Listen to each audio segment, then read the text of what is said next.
Good evening, everyone, and welcome to tonight's Brisbane City Council meeting. Will you please join us for the flag salute? I pledge allegiance to the flag of the United States of America and to the republic for which it stands, one nation, under God, indivisible, with liberty and justice for all. All right, roll call, please. Note for the record that all council members are present. Okay. We also had a closed session at 6:30 this evening. Do we have anything to report out? No report out. Okay.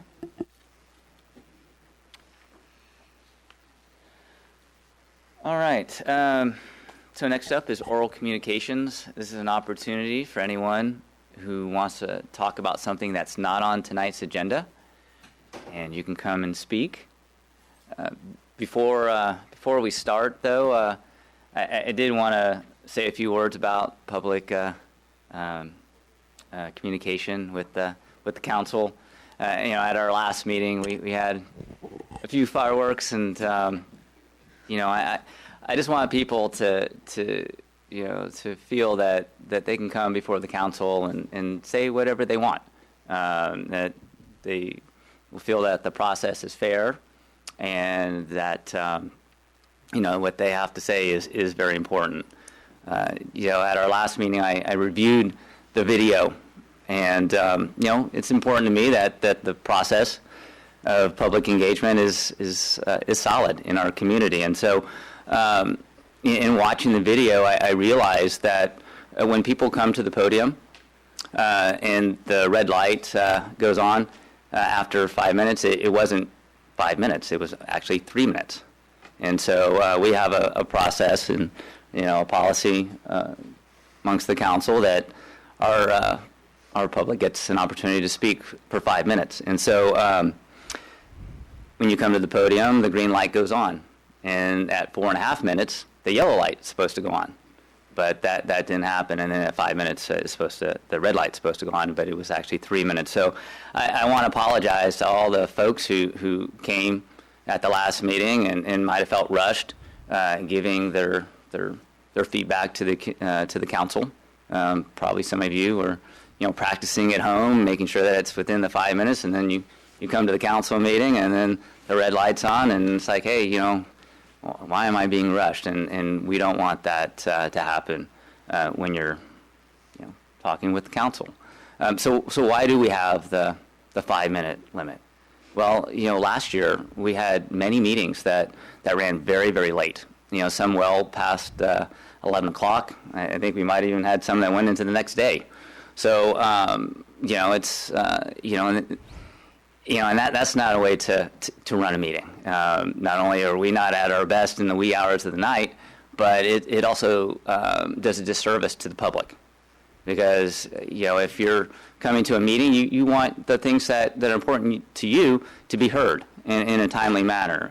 We all work, and I know that all of you are out there working. And so whether you're here at the meeting or watching on TV, you don't want to stay up into the wee hours of the evening to hear the council address important things that concern our city. I also looked at, what do other cities do in the county? And so we got some research from 14 different cities in the county, and 12 of them have 3-minute time periods for public engagement. One had a 2-minute time period, and then one, Portola Valley, didn't have any time limit on public speaking. But I was told that hardly anyone ever goes to their meetings, and so that's why it's that way. We've decided here on the council to have 5 minutes because, our public is, you want to engage us, and we want to have you, provide your input because that makes better policy decisions for our city. And so, the other thing is, it's okay to come to the podium and be critical of us. If we're not doing something right, or maybe we made a decision that you didn't like, you have every right to come and speak your mind. And you come to the podium because you care. You care about your community, and we serve on the council because we care too. We're all part of the same community. And so, with that, I really look forward to your input, and we'll open up the oral communications. So is there anyone who would like to speak on an item that's not on tonight's agenda? And let's see, I have Lisa Do we Hemming. approve an agenda? Maybe, did I skip ahead? Yeah. I don't see it on the agenda. You're right. I guess we, approving the agenda? It's just missing from that. Okay, so do I have a motion to adopt tonight's So agenda? moved. I'll second. All right, all those in favor? Aye. Aye. Okay, thank you for pointing that out, Terry. Okay, so oral communications, I have one slip, and that is from Lisa Hemming. So Lisa, if you want to come before the, hi Lisa. If you can come before the podium, please.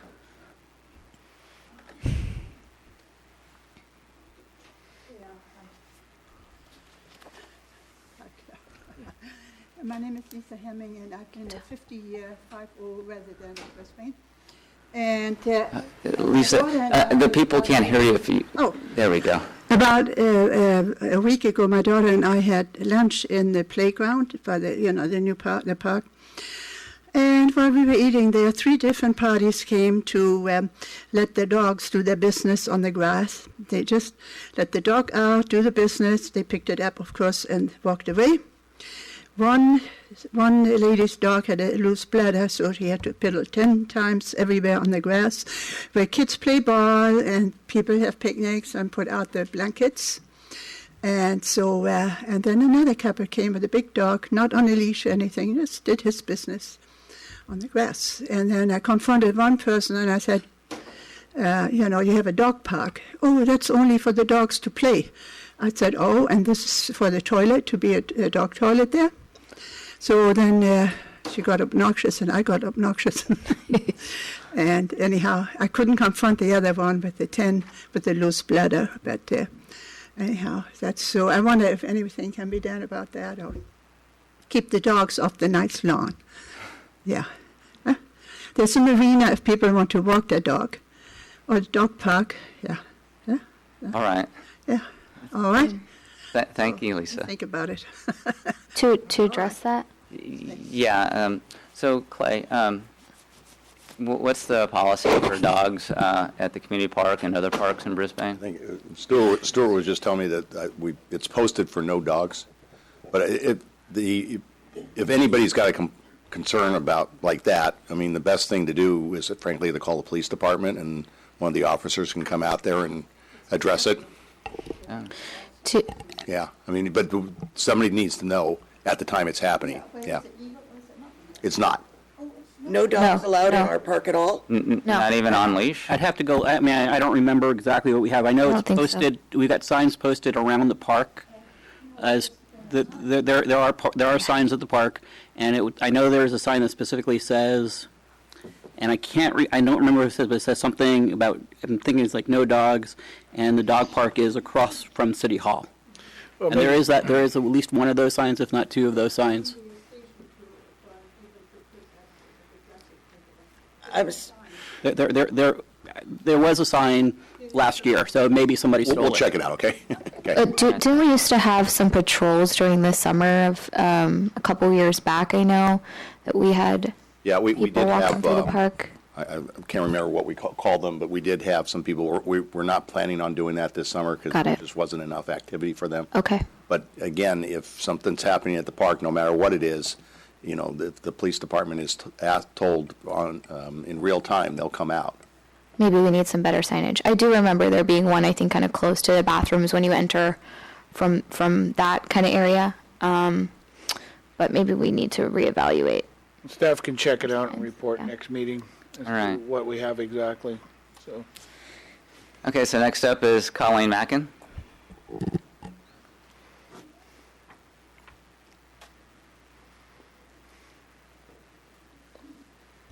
Good evening, Council, members of the public. Unfortunately, I was unable to attend the last council meeting, or you would have heard from me. I did watch it at home. I watched it again. I can't sit here tonight without making a point. I find it repugnant when you censor the very citizens who elected you. On top of that, you can say you listen, but you don't hear. There's a difference. You can tell everyone that you listen, but you don't hear.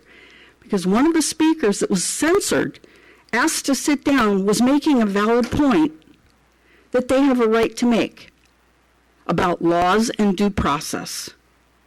And if you don't want to hear the public verbalize something you don't want to hear, you don't need to be sitting here. This is a democratic process. Very simply. Second point,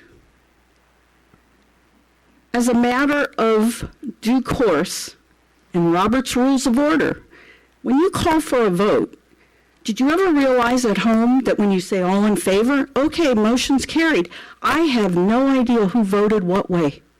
The last meeting, Councilmember O'Connell had to say, I voted no. That's wrong. So if I want to find out how someone voted, I have to look up the resolution to see who voted aye and who voted no. I think you should do a roll call. At the very least, you should acknowledge who voted no. I find it insidious that if you're giddy that you have a majority on certain items, that you are so dismissive and disrespectful to this council member if she votes against it, that you don't even acknowledge she has a right to be acknowledged. This behavior is not going to be tolerated. I hope I never see such despicable behavior again. Okay, thank you. I have a question on that. So my understanding is that if we don't have a unanimous vote, we do note who the dissenting votes are, and it's reflected in the minutes. Is that correct? Maybe Sherry can answer that question. It's reflected in the minutes. I think what she was referring to was for people at the moment watching from home, and so it's not always announced, I don't think, at the meeting. You could do that? Yeah, I mean, this is the first time that anyone has mentioned to me that it was unclear how we vote after deciding on something. Okay. So the point is well taken, and we'll make an effort to make sure that we're very clear on who has voted yes and who has voted no. So next up is Joel Diaz.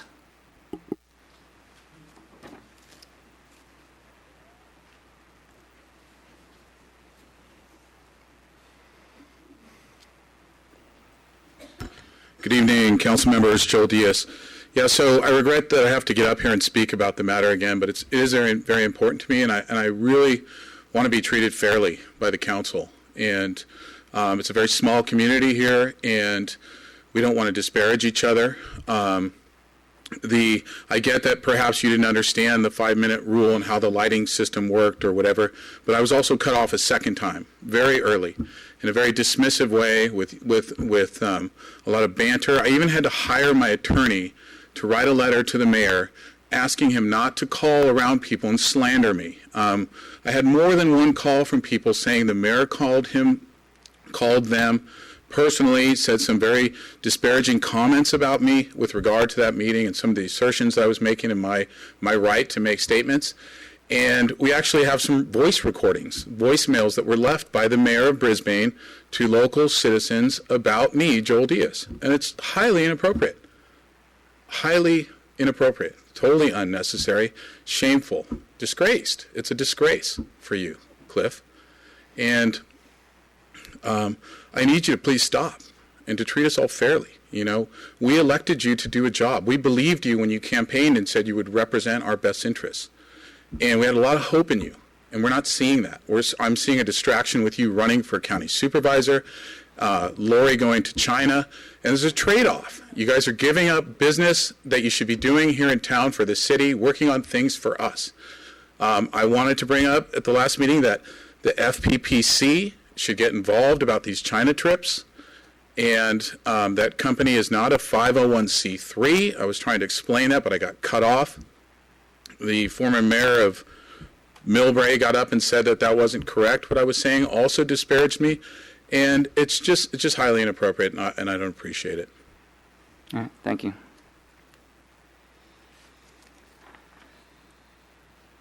All right. Anyone else for oral communications? Greg?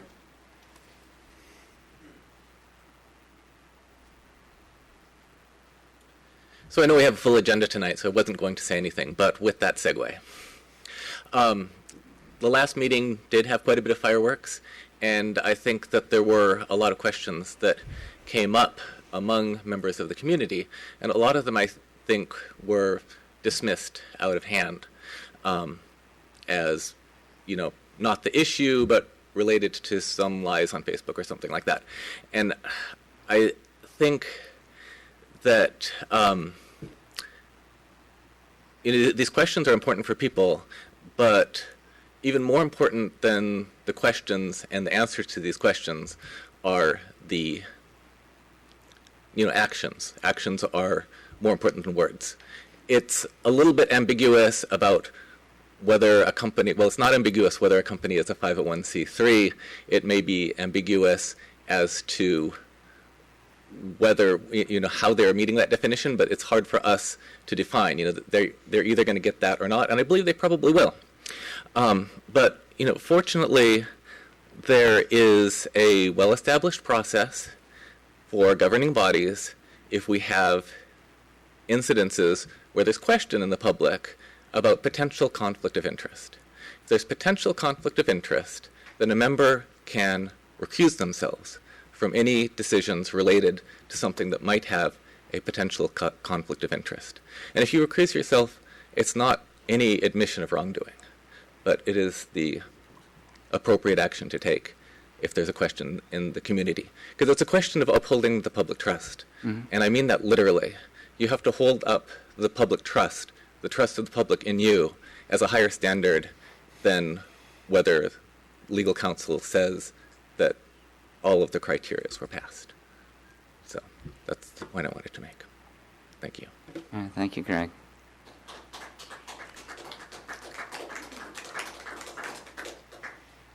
All right.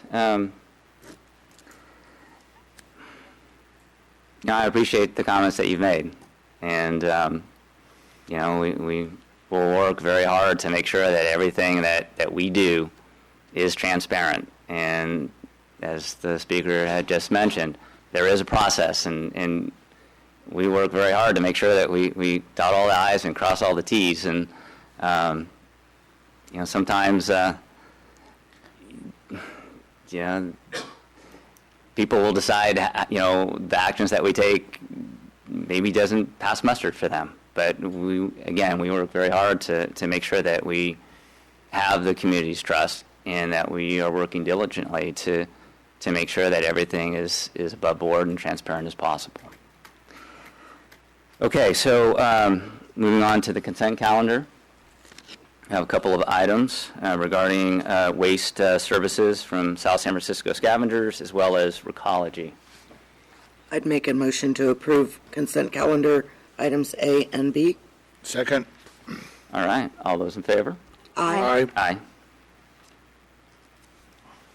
Okay, that brings us to our study session, Parkside at Brisbane Village Precise Plan. And so this evening we have our consultant, MIG, who's going to walk us through all the feedback that they have gathered from the community. And I think I'll just turn it on over to Chris.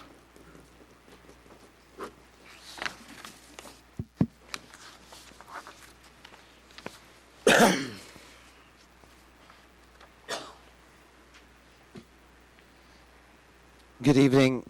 Can you hear me? I think I have to talk really closely into this. Good evening, Mr. Mayor, members of the council, members of the community. It's great to be back here this evening for a night of discussion and further discourse with everyone about the future of this community and the future of a very important area, the Parkside Plan area. Again, my name is Chris Bainan. I'm a principal with the urban planning and design firm MIG. I'm joined by Christina Paul, also with MIG, project manager on this project, as well as Dina Belzer, founding principal of Strategic Economics, who are subconsultants to us, partners with us on this plan effort. We appreciate you all coming out this evening. Apparently there's some game on tonight. Anybody hear about that? 42 or 43-52 at halftime is what I last saw. So maybe we can provide updates. There are people who don't want to know the score. Clay. Oh, I guess he knew. jeez, I am so sorry I just said that. This is all live streaming on TV, isn't it? It's all right, he just stepped out. Yeah. Okay. Just don't do it again. I will not do that again. No scores tonight. I fully understand the ability to record the game. Anyway, so what we're doing in this presentation this evening, we'd like to do a couple different objectives. One is to review and discuss a few different concept alternatives that reflect potential futures for this area. Again, for discussion, that reflect both community desires as well as market trends and planning possibilities. We're going to get into that more this evening.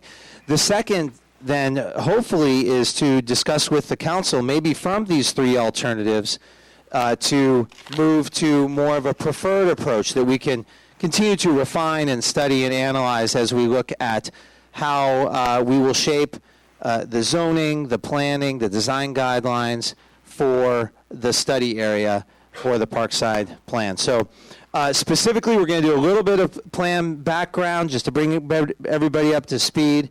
Dina will cover some of her economic analysis that helps then to frame the concept alternatives. And there were sheets out there that I see several of you have. There's a lot more material that explains what are on each of those pieces of paper that we'll be getting into. And then we'll move to discussion here this evening, and then we'll talk about what the next steps are in the plan process. So speaking of the process today, we started the end of last summer, early fall, with the initial visioning, goals, kind of an analysis portion of this project. Over the wintertime, we've developed a series of findings, a draft plan framework for the components that will eventually make up the plan document. And then ultimately here in the springtime, really spring into the summer now, looking at a draft and final precise plan. So we're still just partway through. There's plenty of time for further input and discussion on the plan as we move along. So just to orient everybody here to the plan area, here's visitation right here. Here's Community Park, Bayshore.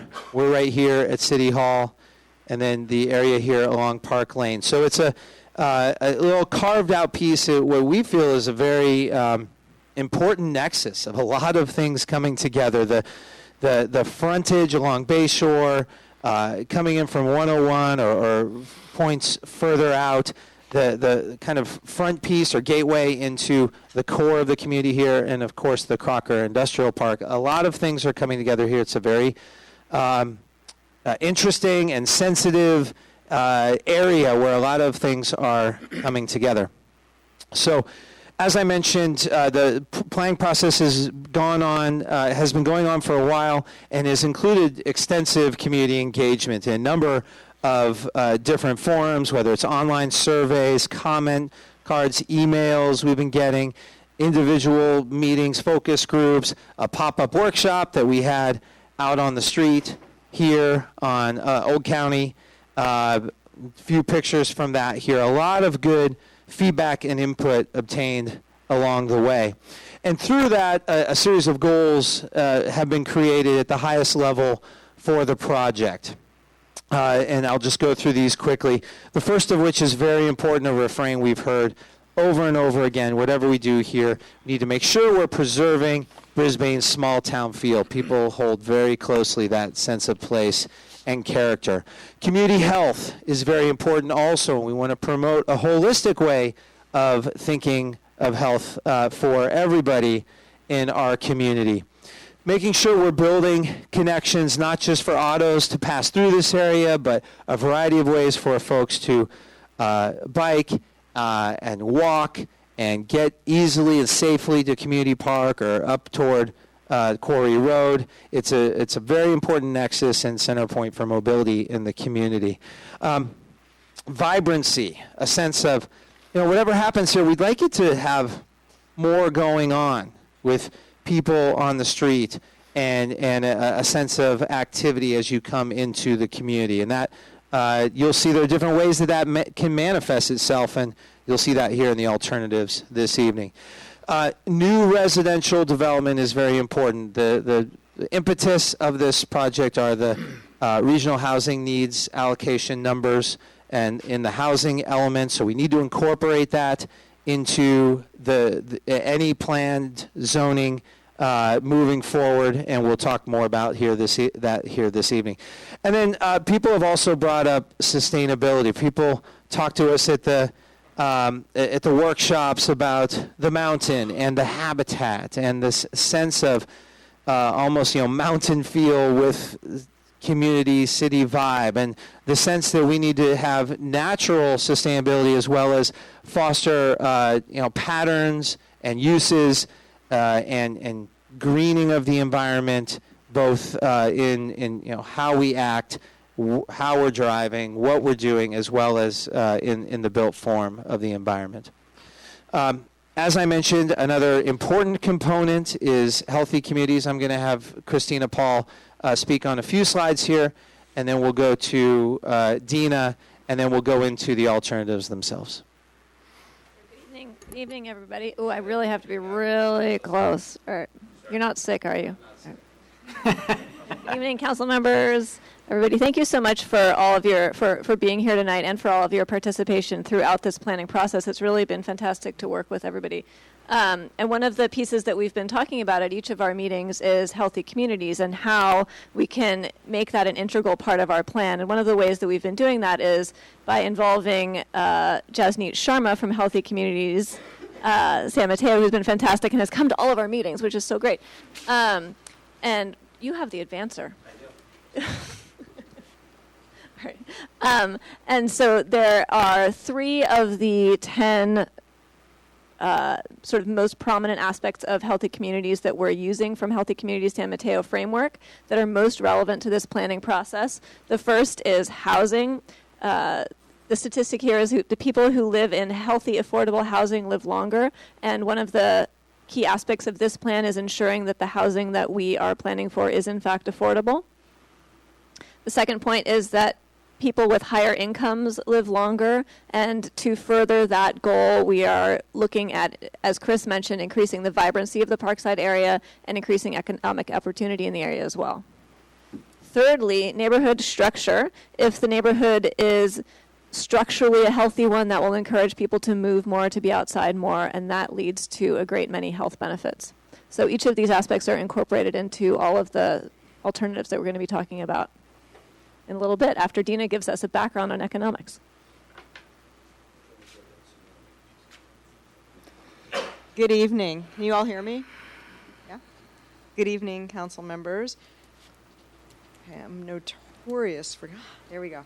Okay, so I'm an urban economist, and the work that I do is we run the numbers and we look at the real estate market and we really try to figure out what we think the market will support. But a lot of times community members say, but what you're telling me about the market is really maybe today's market. What about the future? And so it's really important to answer that question instead of, I don't want you all to think of me as the wet blanket in the crowd. But to really say that the value of doing the kind of real estate analysis that we've done for you as part of this plan is to really help understand what land uses the private sector is most likely to deliver to you. And again, market studies aren't perfect. It's an imperfect science, but it's important to have some understanding of knowing what the market could deliver and when. Now we no longer have redevelopment in California, so the public sector is pretty limited in what it can do, and we're more reliant on the market. But it also provides information about what the public can do through a plan, through a planning process, and through public investments to try to facilitate or accelerate the market so that we can get more activity. And finally, this information does really inform, in a concrete way, what the implementation steps would be. In other words, if we know that we want to do certain things that will help make our community more appealing to a developer, then we can build those into the plan and get them done. On the other hand, when we do a plan that is potentially more visionary than what the market says today we could do, what we're doing is signaling to developers what the community is really interested in, and we're telling the developers which uses will go through an accelerated approvals process, which is very valuable to developers. And it also establishes opportunity for developers to come to the city and say, we know you want this kind of a use. We would like to provide it if you will do this, if you will partner with us in one of the following ways. So this information is really a little bit of a back and forth between the private development community and the public community. And I was telling Christina earlier that as we started to think about this, it's a little bit like thinking about where you're going to apply to college, right? You take your quantitative SAT tests, right? And then you have your safe, easy schools, the schools you know you can pretty much get into, and then your reach schools. And if you don't reach, you don't try for something, you don't set the bar higher for yourself, you're never going to know whether or not you can get there. So that's the idea here, is to sort of put the SAT scores in context, right? So the work that we did for this plan focused a lot of our effort and attention on understanding the retail market conditions, because we think that the market for housing is very strong in the Bay Area. I think you all probably know that. Your vision for the Baylands includes a lot of commercial and industrial and R&D kind of space. That's employment space. It will generate more demand for housing. And so we did look at housing. We looked a lot at what kind of building types would be feasible. But in my presentation here tonight, I really want to focus on the retail piece, because that's the most challenging, right? So just to summarize what our work did, we looked at the site selection criteria for certain kinds of retailers, because every kind of retailer has a slightly different way of looking at markets. We looked at what was out there in the competitive supply. In other words, where is the retail already serving this market, and what does that tell us about our market?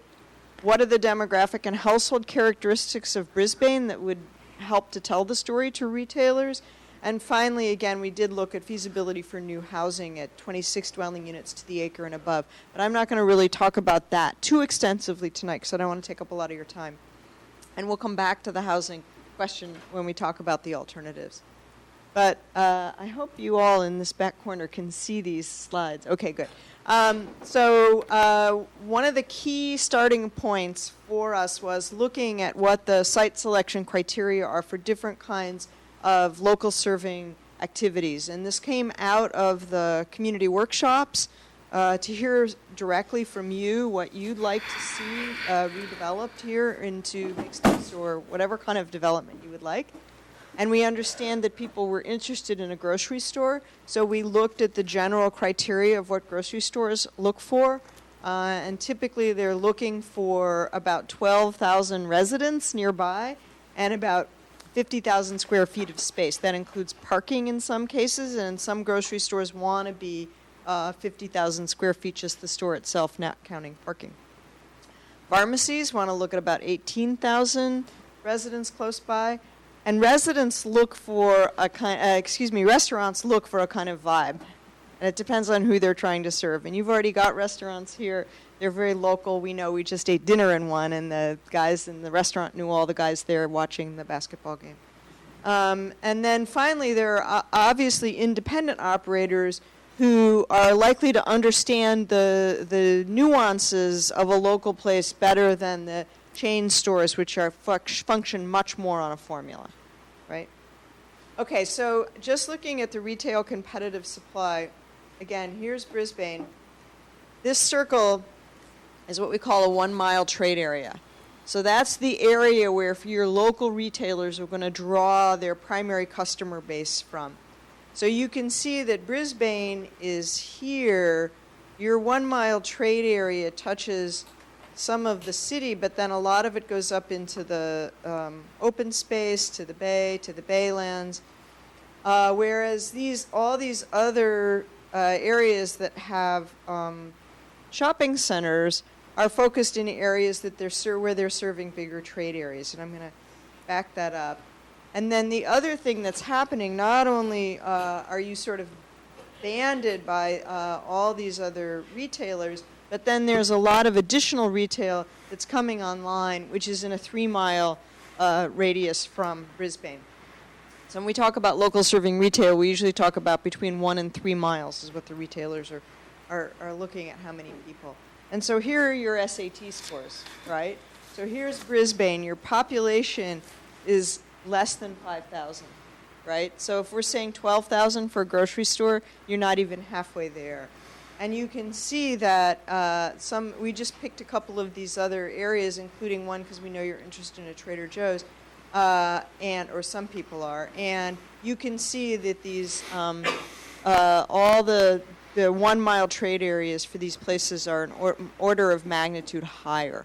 So again, just going off your SAT scores now, I've been asked questions about, but we have a lot of traffic on Bayshore Boulevard, right? It's about 20,000 average daily trips a day. And that's a good number, but it's not high enough to counteract this very low number here. Grocery store would be looking for something between 30 and 40 ADT a day. So it's a relatively low number. So again, the constraints, this is the kind of downer part, is that the population is low. There aren't any superlative sites for a new retailer here that are available without, again, buying land and redeveloping something. There's a very strong competitive supply you have in that big arc around you. So the basic demand that's here is already being met by businesses that are in town. So if you bring in new retailers, you're likely to displace or put out of business some of the existing businesses you have. That's not unusual for there to be a somewhat skewed mismatch between supply and demand, but it happens. And then the visibility and access is limited. So retailers also want to look at a store at a corner where they can have prominent visibility, where it's easy for the cars to get in and out. The current retail site is somewhat constrained by its visibility and access directly from Bayshore. So otherwise I'm repeating myself. But there are some strategies that we have recommended to be able to attract retailers, and this is more the vision or the reach part of this. And for example, if you want a grocery store and Safeway or maybe even Trader Joe's say they're not necessarily going to come because it's too small, but that doesn't mean that there isn't the impetus in this community to start a food co-op or some other nonprofit small-scale grocery store that could better serve some of the needs of the community. There are things that could be done to improve the design of the existing retail sites, and we'll go through some of that with the alternatives when Chris presents. There's business assistance that the city could be doing to help apply for various kinds of grants that might be available. And then there might be a way of expanding demand. Certainly adding development at the Baylands will add demand, although it's also going to add competition, potentially, if there's retail there. So these are all potential factors.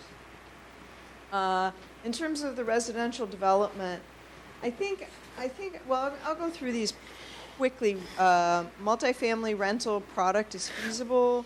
Condominiums are marginally feasible. Townhouses are very feasible. I'm going through this quickly. Housing is more likely than retail to lead the transformation of the Parkside area. Housing demand is much more flexible in terms of where it locates, and housing will actually be built almost anywhere if the sites are available, right? Mixed-use development is very challenging, particularly when the ground floor is the retail and then you have 4 stories above. And so where you have a challenging retail environment, the mixed-use development is also challenging. And I'm going to come back to this again when we discuss the alternatives. So with that, I'm going to have Chris present the alternatives, and then we can talk more about the housing types. Thank you, Dana. All right, so let's get to these alternatives and get to the discussion. Importantly, there are several factors, and several of which we've gone through already, that that feed into these alternatives. When we talk about the planning and design constraints and opportunities, that also involves kind of stepping back and not necessarily thinking about existing ownership, letting ourselves envision the area, understanding that, well, lots might need to be consolidated to make this sort of development happen. And, well, there might be a long-term lease on that site, but, maybe this would be a potential new type or redevelopment once that is up. There are a number of different constraints and factors we can't control, we don't know about totally, and we're not at that stage yet anyway. It's about what do we want as a community for this Parkside area? And that's what these alternatives start to bracket and give a spectrum or a range of possibilities. Placemaking, I think, is also a factor. It's kind of a buzzword these days, but people are yearning for not just buildings, not just land uses, not just a store. It's about what kind of place are we creating? And you look at what a wonderful community this is and what sense of pride it has and character. That needs to be infused in here also. So there's a baseline for all of these alternatives that you see. They all share some common foundations and inputs across the board, and I want to go through those quickly. One, I mentioned earlier about the RENA allocations. They all allow at least 228 housing units per direction of Brisbane's housing element. It's one of the goals of this study very much is to find place for those, so each of the alternatives have that. Ultimately, we're looking at improving the retail environment, looking at Bayshore's function and aesthetics. I will mention here on the next slide that we really looked at the area west of Bayshore, or southwest, if you will, of Bayshore. There was not a lot of community drive from what we heard about, wow, we've got to think about how to develop that site across the street that's city-owned, or what might happen there. And certainly if something does happen, we didn't hear a groundswell for housing right along Bayshore, nor do we think that's necessarily what the market would want to build or do along that pretty busy roadway. But there are thoughts infused here, if you will, about beautification, gateway, sense of entry along Bayshore that are kind of implicit across all of these alternatives. You'll see that open space is a big component. In fact, as we go through the alternatives, a couple of them actually try to expand the existing open space there is and look at the connectivity between all of the different recreational facilities. So each of these are trying to be sensitive across the board, across these common elements. People, by and large, not everybody, but a lot of people said, we need to really try to look at lower rise buildings, 3 stories or less. Or some people said, less than that. Others did say, well, if I got something else out of it, then maybe I would be interested in maybe a 4-story building, something like that. So on the far end, in alternative C, you'll start to see more of that come in. Certainly, higher buildings are a consideration in order to facilitate, any sort of mixed-use development, because nobody's building 2-story mixed-use these days. It just doesn't pencil out. Or affordability in units. You need to get a certain density in order to get that affordability aspect. From a transportation standpoint, I already talked about increasing walkability and bikeability. And certainly, we're going to, in our design guidelines for the streetscape, for the built form, all of that's going to come to much more detail. Everything you're looking at here is really conceptual tonight. You're going to see building footprints and trees and things. That's just to kind of give a greater sense of how this might play out in each of these scenarios.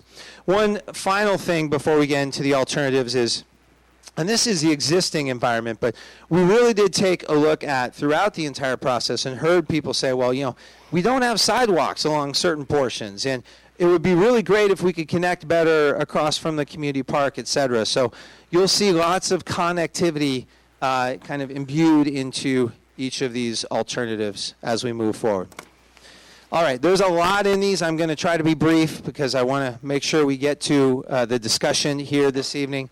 But it is worth orienting everybody as we go along, as we look at alternative A here, the first one. And so each of these alternatives is going to have these buildings here. These are shapes of buildings. The colors represent different land uses. They're a convention amongst planners and designers, and I'll orient everybody to that as we go along. And then you can see there are trees and green spaces that might be added in here. There are maybe some street reconfigurations, some new parking lots that start to come in. So all of that just to orient everybody to the typology and the colors that we start to see on the maps. This is going to be on all of the different scenarios. But we're going to strip that away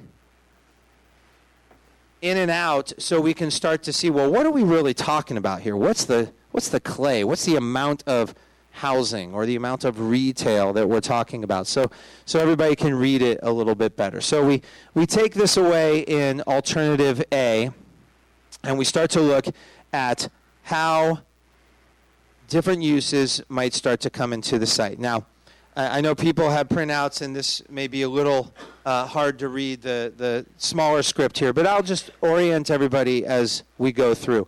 The yellow in each of these scenarios represents housing. So here we are along Park Lane here, and remember, we need to think about these housing allocation numbers, and in this scenario, concept alternative A, it's really trying not to it's a lighter touch concept, if you will, but addressing that very real directive of the housing that we need. So this is multifamily housing, probably 3 to 4 stories. If it's 4 stories, it's set back. Maybe it's tucked back. There's a lot of topography here. So maybe it's tucked back into the corner. Again, we're penciling it out. We're seeing, okay, how could you get a building in here? Is a building going to come in exactly this shape? No. It's about us trying to see, well, how would it fit in here?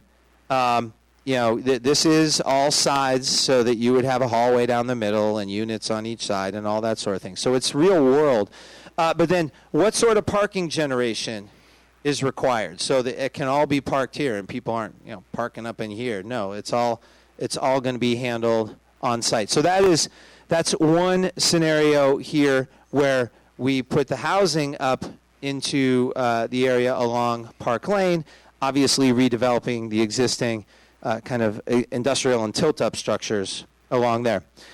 In this scenario also, the Brisbane Village Shopping Center remains as is. Dina's already talked about some of the aspects with respect to retail and its development feasibility. Could we look at facade improvements, enhancements, certain things to beautify the center? Absolutely. Also, one thing you'll see in each of these scenarios is looking at the opportunity to maybe have what would be a right turn, right in, right out turn off of Bayshore to better support this center so that we could grab some of this traffic along here and generate more income for those businesses and for the community.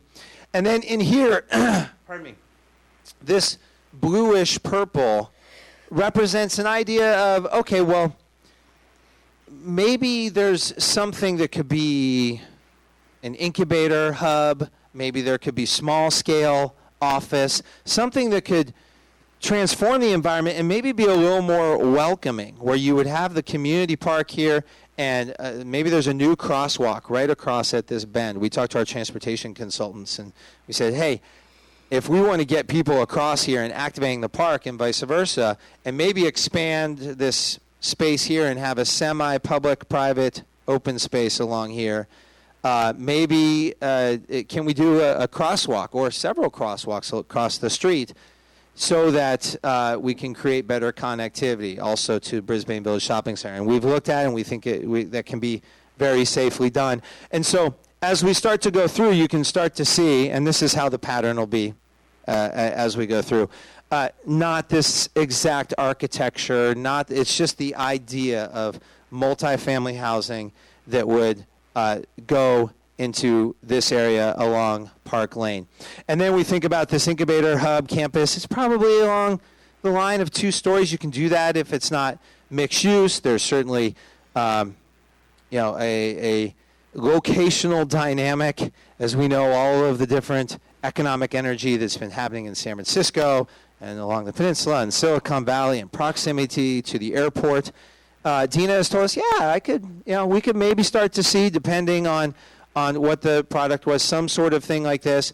You would certainly need a pretty good-sized parking lot because a lot of folks would be coming in from other places, and so we're accounting for all of that. And then, as I mentioned, throughout there will be different elements of open space. We might start to look at this as a green, semi-public area. Maybe there's plaza spaces like this. A lot of people said we'd like more of those gathering spaces in the community, and maybe some sort of small retail that might be associated here with the Brisbane Village Shopping Center. And then, as I mentioned, in this scenario, the shopping center remains. And maybe there are a few things that could be done to enhance circulation or some beautification. So that then all builds back up to alternative A. Deep breath. Following along? Does this work okay? Okay. Good. I don't want to skip over anything. I also don't want to put anybody to sleep. The program summary then, briefly, is we come right in here at that minimum number that we have to meet at 228 multifamily residential units. We do think that some live-work lofts or some sort of housing component could happen as a part of the incubator campus, maybe not, but we allocated for that, and then we then penciled out, and with the ratios, all of the parking components needed for the housing. So here you have the new office space, about 75,000 square feet is drawn, the parking spaces, and then Brisbane Village remains pretty unchanged. So let's move to concept alternative B. And again, the last one you can see here, you see the pattern, and then if we move quickly to here, what's changed? Well,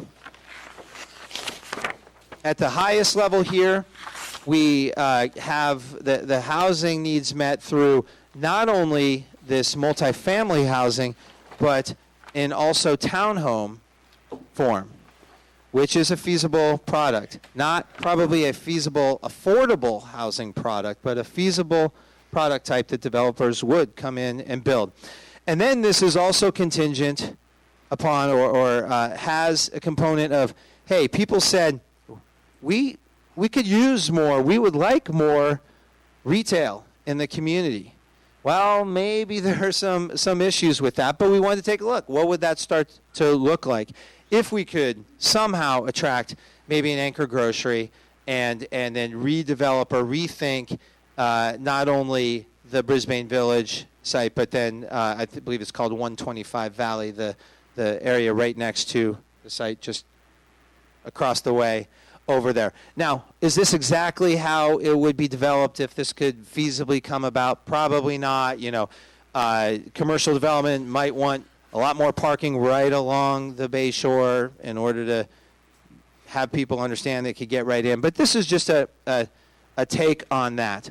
So we strip that away there. Oh, yeah, and then maybe there's a little vestige of that office-type development that can then really look at, okay, maybe there's a plaza space here, a true park space here that links across Community Park. We're making connections now to City Hall. That's pretty cool. Instead of winding my way around through here, I have something that's more direct and more beautiful for the city. So as we go through, again, we see multifamily housing, And then the townhomes here are this lighter yellow color.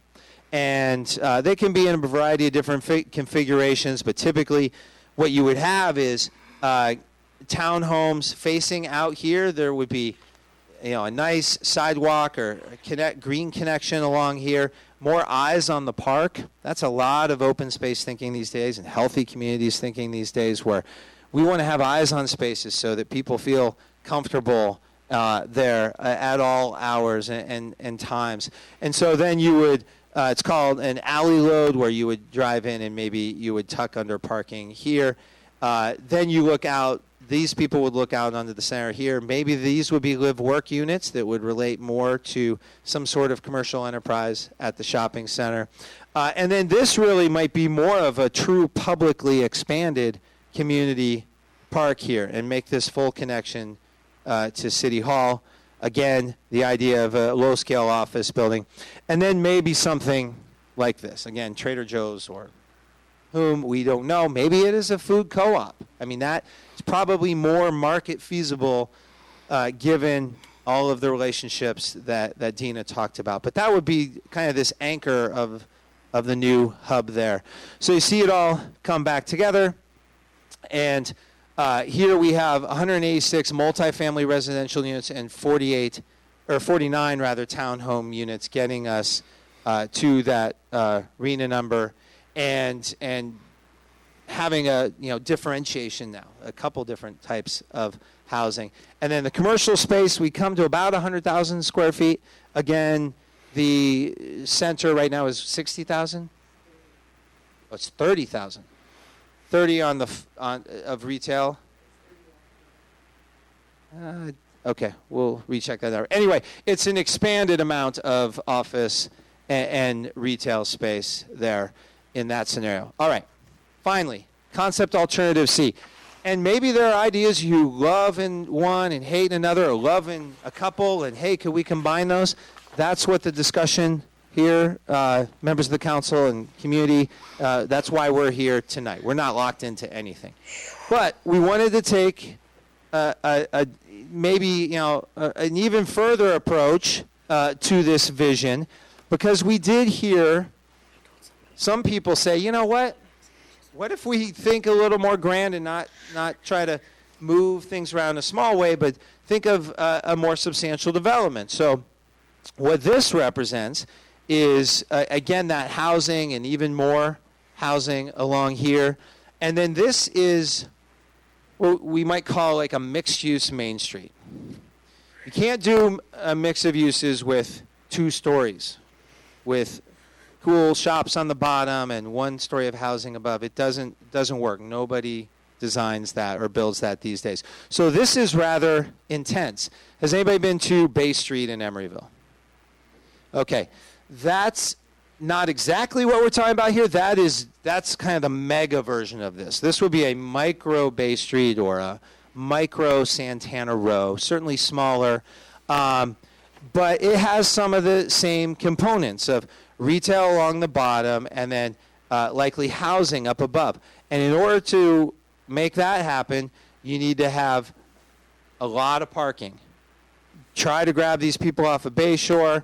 You have a big parking structure here. You have more parking along here, so it's kind of buffered from the street, but then people enter, and then in doing this big move, we're expanding Community Park. So this right here, these red lines are the existing edges of Old County, and what we're doing is reconfiguring the street, so we're grabbing that traffic, bringing people through on Old County, and we're reconfiguring Park Place here into visitation and coming to an intersection here, so that it's a different way. It's a different gateway feel into the community, and certainly a bigger statement, if you will. But in doing so, if you get more higher density development here, this could become something.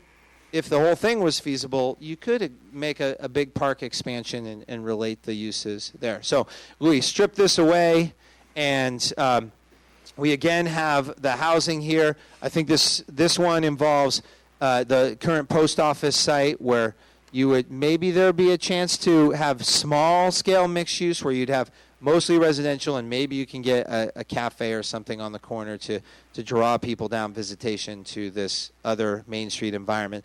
Community park could be expanded. There could be other things put into that space. And then really that mini Bay Street or Santana Row or other places where they're kind of lifestyle centers. These can be very nice places and well designed.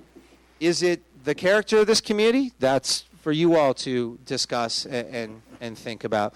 And then ultimately a parking structure along here. This is an okay example. It's not the best. It's certainly a greener parking structure. Parking structures are done these days with a lot more art or aesthetic feel than big concrete looming things. But I wouldn't want to minimize it. This would be certainly a different face to the community along here if you had to have a substantial amount of parking. So that is Alternative C in a nutshell. The residential units on this goes beyond. Because we did hear a number of people say, we want more units in the community. We want more affordable housing in the community. There were some folks who said that. So we actually more than double the RENA allocation numbers, and obviously that generates parking to it. About 100,000 square feet of office and or really retail space right along that bottom of the Main Street. And then here you can see the three contrasting together. Now, the program comparison, I went through all the numbers, and we can come back to any of these and discuss, but you can see here there's a comparison between the three different alternatives here in each of the scenarios. Now, and then we very qualitatively just took a quick look at, well, where are the benefits? And benefit is in the eye of the beholder, but in thinking through and our community conversations, what scenario maybe ranks higher or stronger in this category, and what ranks maybe a bit weaker? So, for example, alternatives A and B have, certainly some green to them, which is the strongest. But also scenario C does when you think about, the community has said, hey, we do like mixed use. Well, it has mixed use. Can you actually get it in that smaller form? Probably not. There's more feasibility discussion to take place this evening. I think all three of these scenarios, there should be a focus as we talk about the private sector development that could happen. The public realm improvements are really key, and that's where we get the bang for the buck and where the city of Brisbane and you all have to allocate and prioritize how we might strengthen the streets and the sidewalks, how we might create new plazas or park spaces and additional green space. But certainly in each of these scenarios, we made a strong push on that. Economically, or really both from a market and development feasibility perspective, meaning could this be built? Alternative A is the most conservative or real at this time. Market trends, we can't all predict the future, but certainly less so at this time would alternatives B and C be something you could do tomorrow. But we are in the process here of visioning for the future, so we want to think about all the different aspects and possibilities. So I know that took a while, but I thought maybe we'd stave off a few questions if we took a little bit more time. Certainly more questions this evening, and I'll turn it back to you, Mr. Mayor. All right. Thank you very much, Chris, for the presentation. Thank you as well. So I'd like to open it up to council questions. I just wanted one clarification. Sure. And I'm not sure if you clarified this or not, but when you used a different term when you were defining nearby in regards to a grocery outlet and a pharmacy outlet, and then you showed the map. The 1 mile trade area. Nearby is a Nearby is 1 mile radius. Okay. Yeah. All right. Sorry. It's good. Yeah, that wasn't clear, but I thought maybe you meant that Right. by that. Okay. Thanks. Any other questions, Clark? No, I'd like to hear from the community more so than. Yeah. I have one question for the consultant. Since this is something that I have not seen before tonight, and haven't had any other than listening in on some of the other community discussions, are the PowerPoint presentation going to be available to us? Because I feel that a lot of that information was just clicking by and not given time to be actually looked at. So I would hope that's... Absolutely. Everything we have produced over the course of the project has been available electronically, posted with planning staff, as will this. This would be nice to have, yes. Thank you. All right, so Laura? Yeah, I had a question following up on Clark's. So the 1 mile trade area radius? Yes. Where is that from? Is that from the center of a certain part of town, or is that looking at We the took it from the Brisbane Village, where the retail is mostly centered in all three of these. Okay.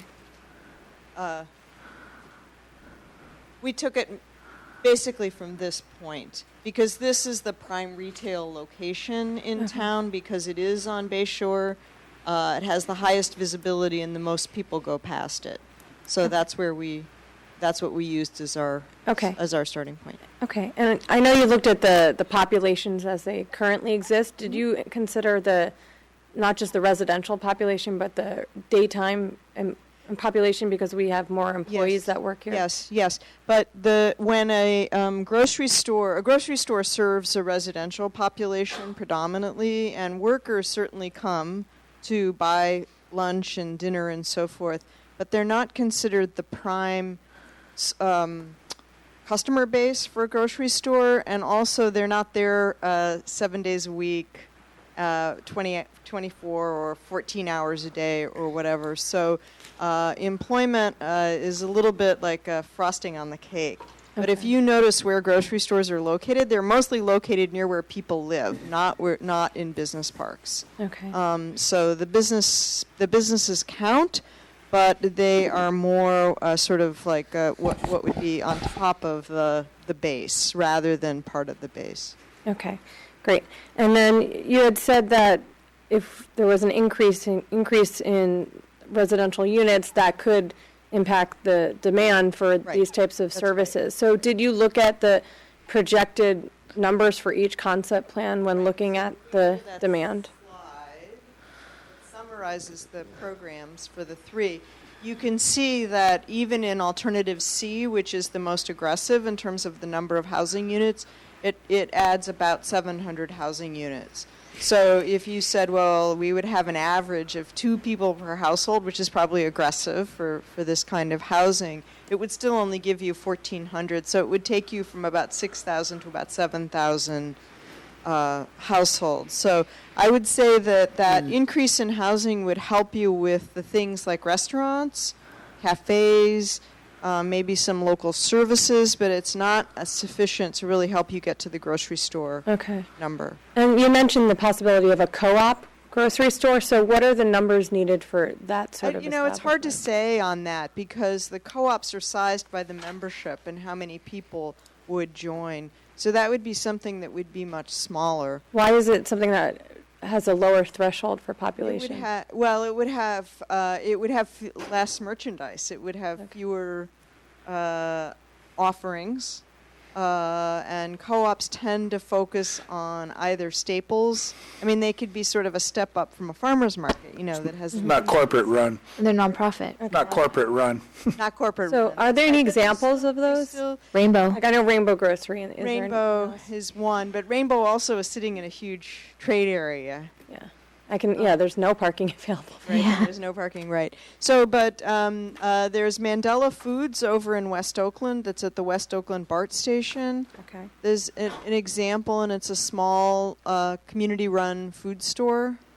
The population of West Oakland, I think, is still probably bigger, and it's also right on the edge of Oakland, so downtown. So, again, the challenge here is that this is a relatively isolated location. Now, some of this could change once the program is set for the Baylands. We don't know exactly what all is going to be out there, and certainly with the dining, food and beverage, sort of entertainment kinds of uses, those things would definitely benefit from having more bodies out there. But it depends on what retail they put out there too. So it's a bit tricky. Okay. And one more question. So on concept alternative, I think it might be B. It has the, I'm sorry, no, it's A. It has the existing shopping center staying the same, yet it has the additional ingress egress off of Bayshore. Right. So did you do any analysis to look into whether that additional access would make a difference in the demand for the current retail in that area? Well, it couldn't hurt. Yeah. Right? Sure. It couldn't hurt, right? So it could help to strengthen. And one of the things about that shopping center is, the ground floor is all retail, but the upper floor is mostly services and office space. So it's possible that there would be more retail that could go up on a second floor, or you could have higher volume or different type of tenants in there. So anything you can do to improve the quality of that place is going to be positive. Okay. But some of it's hard to quantify how much more. Thank you. How much more better. That's not even grammatically correct, but you know what I mean. Yeah. More better. Right. Great. Thank you. I have a question, a follow-up to Commissioner Liu's question on item B, that there's access from Bayshore, and I'm not seeing that on the concept drawings. She said A. Talking about The orange. It comes off of is this No. for concept B, right? Yes, she said concept B. It's that orange area. Right. It's hidden between the trees there, Terry. It's right here on Bayshore, and then probably we would want another access down here on Old County, and then this might be circulation for service. Okay. It's one of the colors I can't see. Sorry. It's the shadow of the trees. It's hard when you're partially colorblind. So I didn't see that. Thank you. Addison? Yeah, my main question is in regards to feasibility. So I know that you said that B and C are less feasible at this current time. For alternative B, is that mostly because of this anchor grocery store component? Exactly. So if that was not there, let's just say, then would this be feasible just as much as A would be? Yes. Okay, so that's kind of that main thing that would be holding this back. That's right. That's true in all of these scenarios. We were discussing this earlier about how to connote feasibility by alternative, and what makes any of these alternatives feasible or infeasible is essentially the retail component. I see. So the housing is all feasible. Right. You could go out and build any of that tomorrow. You could still do the other, could you still do the other retail the way that it's laid out in B minus the grocery store component? You could draw it that way and see, this is where we're looking for the reach school in a way, is that you could look at reconfiguring this so you're getting just small inline shops or single-story retail in some kind of a smaller configuration. Yeah. However, are you asking if without the anchor grocery, retail could be done like that there, feasibly? Right. Yeah, and just remove that. Does that then bump it up to being feasible? no. What happens is, and Dina can certainly provide more input on this, but in order to make that low scale, smaller retail work, to actually develop that, it would demand this all be built together with that anchor grocery, because that's what would drive I think this is the point I'm trying to make is that you could draw that on the plan and see if somebody would come in and build it. I don't think it's a likely configuration. Okay. On Chris's point, the point that he's trying to make is that if you have a store where you're drawing a lot of customers, then they overflow into creating business for all of this. If you take this anchor away, the customer base for all of this is greatly reduced. Now, if you reduced this down to the point where it's about 30,000 square feet, like you've got up here, Then potentially you could do 30,000 square feet of restaurants. You know, you could get a soft serve ice cream, and you could. I was just in a place in Fresno yesterday. That's what it was like, a vertical food court. Yeah. That's what, or excuse me, a horizontal food court, and that's more what you would be likely to get. What I'm wondering mostly about is like the layout. So in having it, you know, be more along Bayshore and kind of curve around. Yeah. So it would just have to then be to a smaller scale. Maybe, but as Chris is saying, that the more you try to customize the configuration of the retail itself, the less likely you are to get someone who's going to want to develop that.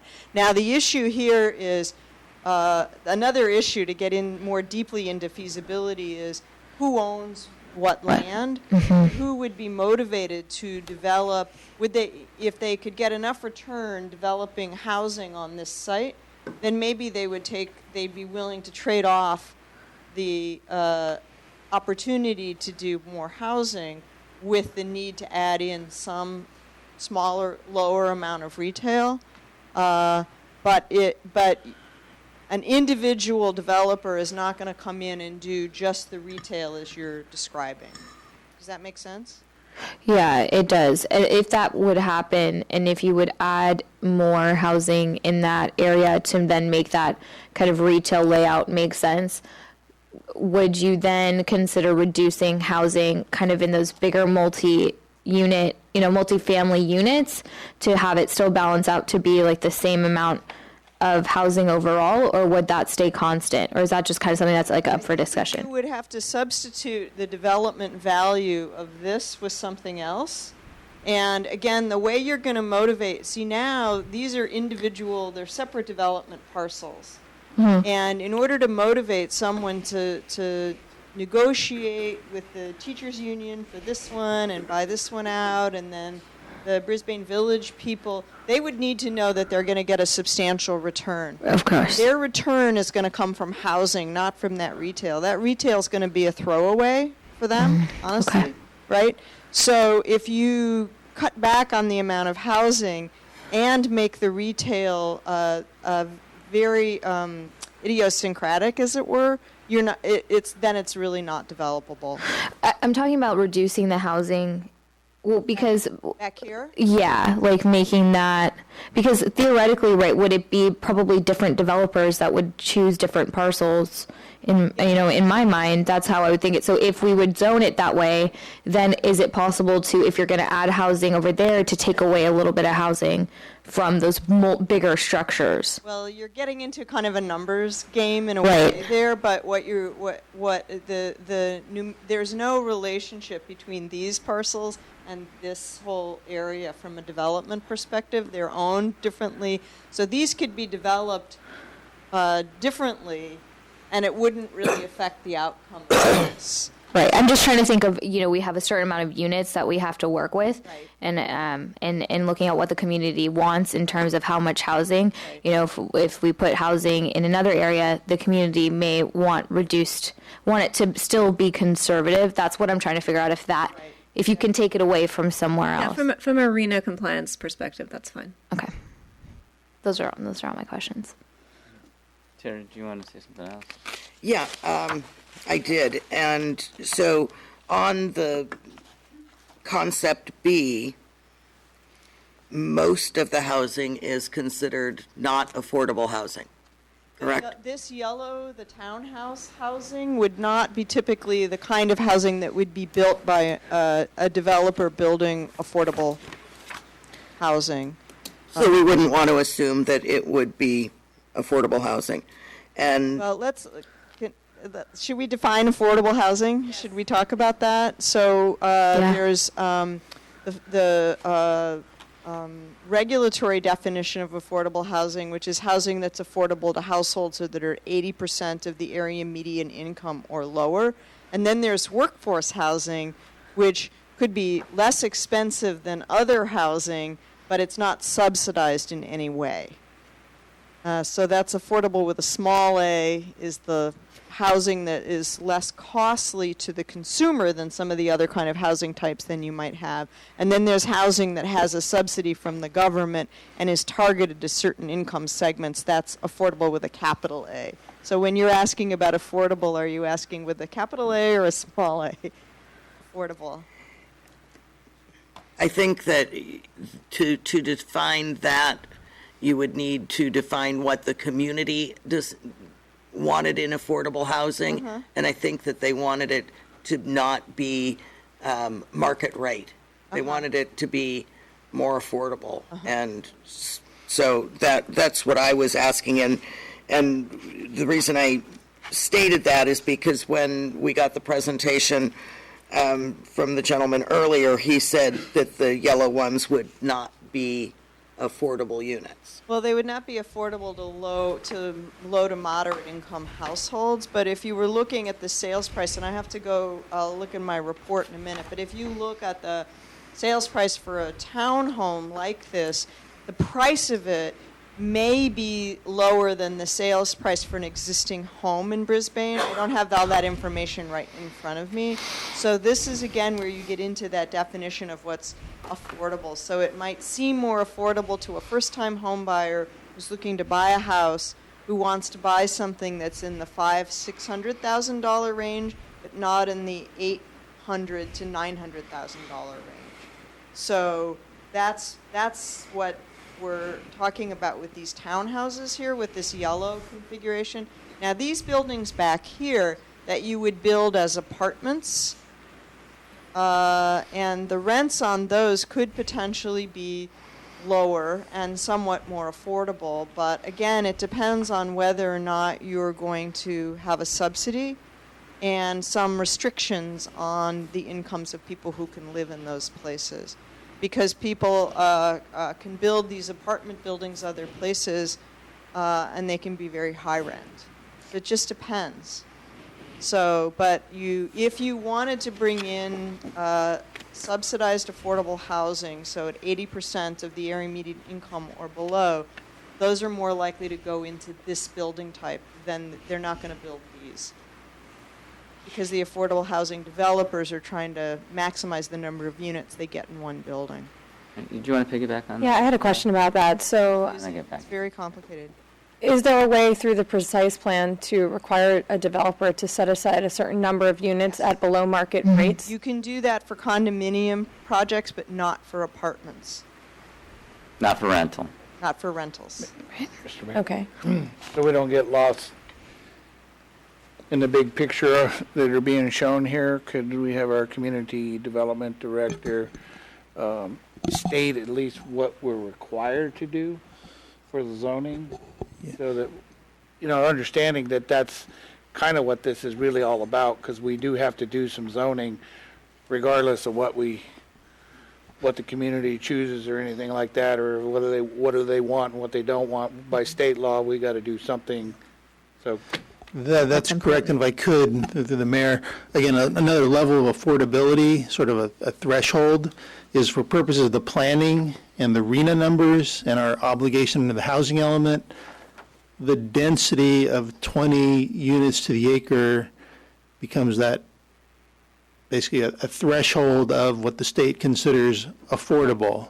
It may not be, in a market standpoint, affordable, but that's the goal of the precise plan, is to show densities 20 or above, and that would meet the state test for meeting our RENA obligations. In terms of how's a project developed, is it a 25% set aside for low mod, or, is it done in conjunction with the nonprofit where you get a true affordable project? Is kind of a step much more refined than we're trying to achieve with this particular precise planning effort. Certainly you've got policy language that for implementation you want to set forth for implementation of actual affordable projects. That's good language, and I think, again, everyone's forewarned and they're aware of that. But in terms of meeting the state obligations, that the density is really what's proving our affordability to meet the state test. And if you hold on one second, John, if we could, Can you say what we're required to do with our current housing element that we've submitted? Under we have today adopted was the area along Park Lane. Those 3 parcels were going to be zoned at 26 to the acre residential only. So that generated a certain yield. And then the Park Place properties were going to be zoned for 20 units to the acre mixed use. I'm sorry, what was the number? 20 to the acre at mixed use. What some of this work has demonstrated, especially the feasibility side, that 20 to the acre for that mixed use piece doesn't appear to have any real feasibility.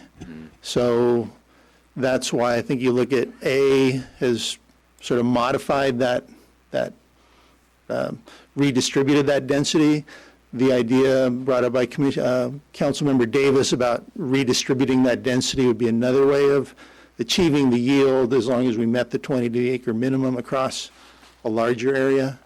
So we do have flexibility in terms of modifying what we showed as part of the original housing element. I think if it's responsive to the market or the community, as long as we get to those number and the gross density the state expects of us. I have a question about what John said. So the RENA numbers are a floor, right? A minimum of what we have to zone for. Now, in the precise plan, what we put, is that also a floor or is it a ceiling for a developer? It's whatever you establish. If your precise plan is going to allow for more than the RENA requires, that's the council's prerogative and policy direction you would set if it's going to be, a maximum beyond that or a floor, if you want to do a graduated density, you have a lot of flexibility in terms of if you wanted to allow a density bonus for affordability or whatnot, those would be your options under the precise plan. Okay. So on this, on all these proposals, the orange, when they say multifamily, they're talking about rental units. Predominantly, yes. That's the more likely form that they would get built in. Okay. Not to say that condominiums don't get built at that. And again, this is a tricky problem because we don't know. It's possible someone would come in and build condominiums here in Brisbane like that. Most recently in this market, we've been seeing those built out as apartments, as rentals. But a specific plan or precise plan can't necessarily tell someone they can only build rentals or only build condos. Right. So that's kind of a challenge that you face. Okay, but what you've designated here as multifamily is usually rentals. Correct. And then on the C, the option alternative C, saw something that it's when it says over parking, when it has a level stories and it says over parking, so that's 3 to 4 stories above parking. Correct. So if you had 2 levels of parking, that would make it Yes, 5 to 6 Right. or whatever. that's correct. Okay. It's just very small. Thank you. There would just be one level. Okay. In those buildings, there would not be 2 levels of parking. There would be 1 level of parking, a concrete podium of parking underneath with housing up above. On that development type, you wouldn't build 2 stories of parking underneath. Okay. Thank you. That's all the questions I have right at the moment. All right, I have a couple of questions. So, Dina, when we were looking at this area, so right now we have this commercial zone. The value of that is at 1 level, and looking at residential, that seems to be a much higher value. You just kind of ballpark, what type of increase in value would these property owners be looking at going from the current trade commercial to these housing options, residential I options. don't have those numbers. We did not do a pro forma analysis, so I can't even give you a ballpark number. I don't really know, but it's considerable. It's considerable. Okay, and so I'm looking at alternative A, and so I see this office space. Now I didn't know that there was a demand for office space in this area. That seems odd to me. I'm neutral on that one. Actually, I think it's an interesting idea. And I think that's something where you could try and see if someone wanted to come in there and build that. I don't know. And again, it really does depend on what happens with the market over time. Sure. I mean, you talked about, what motivates, the property owner. And so, like looking at A, I mean, I like some concepts of it, but, I look at that area in that, where the office area is and the parking lot and the area next to the skate park. Because you have those three property owners. There's three distinct property owners. What's going to motivate them to sell? And I know it doesn't really work. Right. Probably not. I have a question to kind of piggyback on that. Do you mind? So answer this as best as you can. It's going to be, I think, kind of a challenging question in my opinion, but in other scenarios in which have you had similar situations, I assume, where you're like rezoning something and you're talking about what would go in there, and I assume in those other scenarios that those property owners will have seen an increase in their property values. Do you have any idea of how quickly then that they turned around and started coming up with a plan because of that? Like, have you seen that happen fairly quickly, or does it just kind of all depend on the site where, you've come in and you've increased their property values by them being able to take advantage of a new zoning and transform that, and they've just, nothing's really happened with that site? Or is it more that you're seeing that quickly starting to change? It's actually a really interesting question, and I'm sure I'll think of a better answer to it tonight when I'm driving home. See, I told you it might be a little bit challenging. I think, we've seen a lot of interest in conversion of industrial land to housing around the region. There's been a big push for it. But we've also worked in other places in the state where property owners, even though they could make a lot more money by selling, they don't want to sell because they're getting a steady return on their property. It's cash flowing, as we say.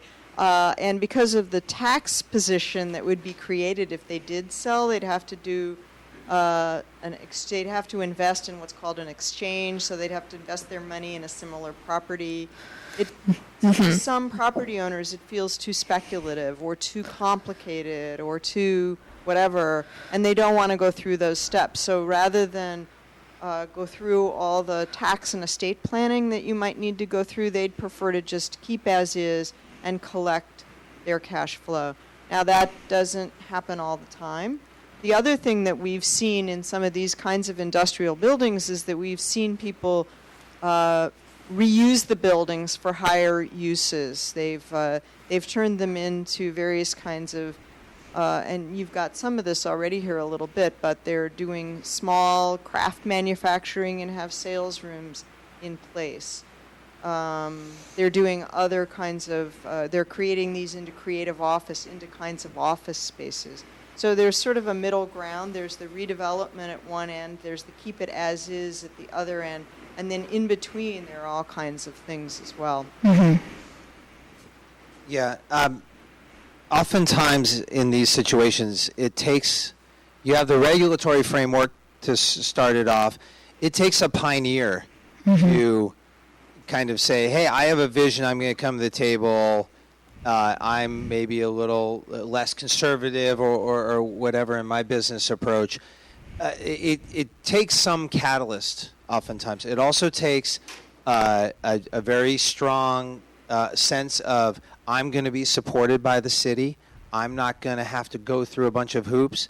This overall plan is easily understandable and streamlined for me. And the other, just as far as the timing, the market really comes into bear. We've seen plans transform an area pretty quickly because it unleashes, but because the market was right, because developers are ready to go, because there's pent-up housing, et cetera. Other times, we've been riding a high for a while.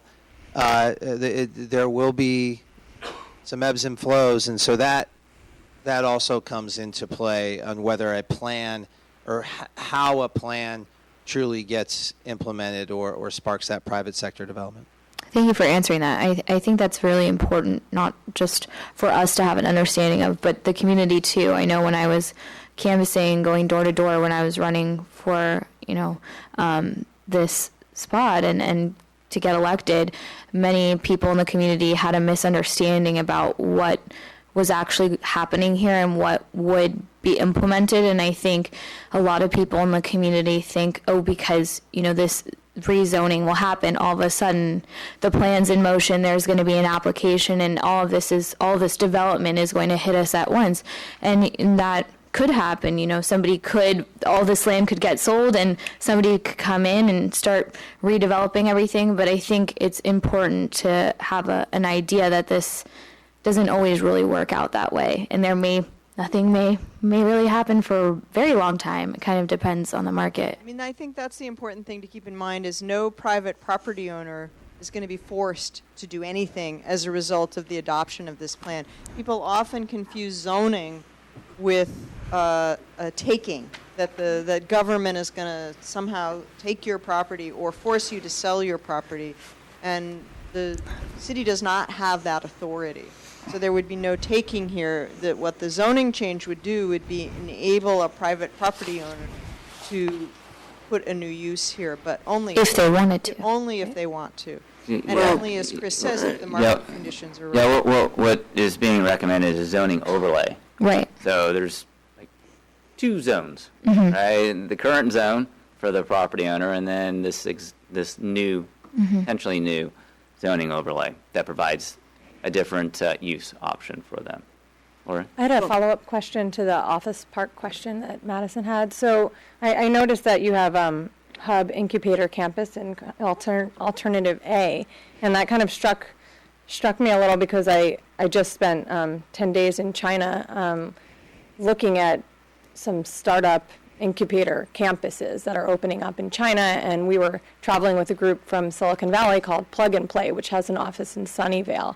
And it seemed like a really innovative way for entrepreneurs to get funding, to get marketability, and to help them grow their companies. And I talked with the owner of the company, or I talked with one of the investors about how that works with the real estate, and they said, well, sometimes the incubator charges rent to the startups, and that can be a profitable business model for them, because they're getting rental income, and they're also invested in these companies and helping them grow. And as you know, we're all very close to Silicon Valley.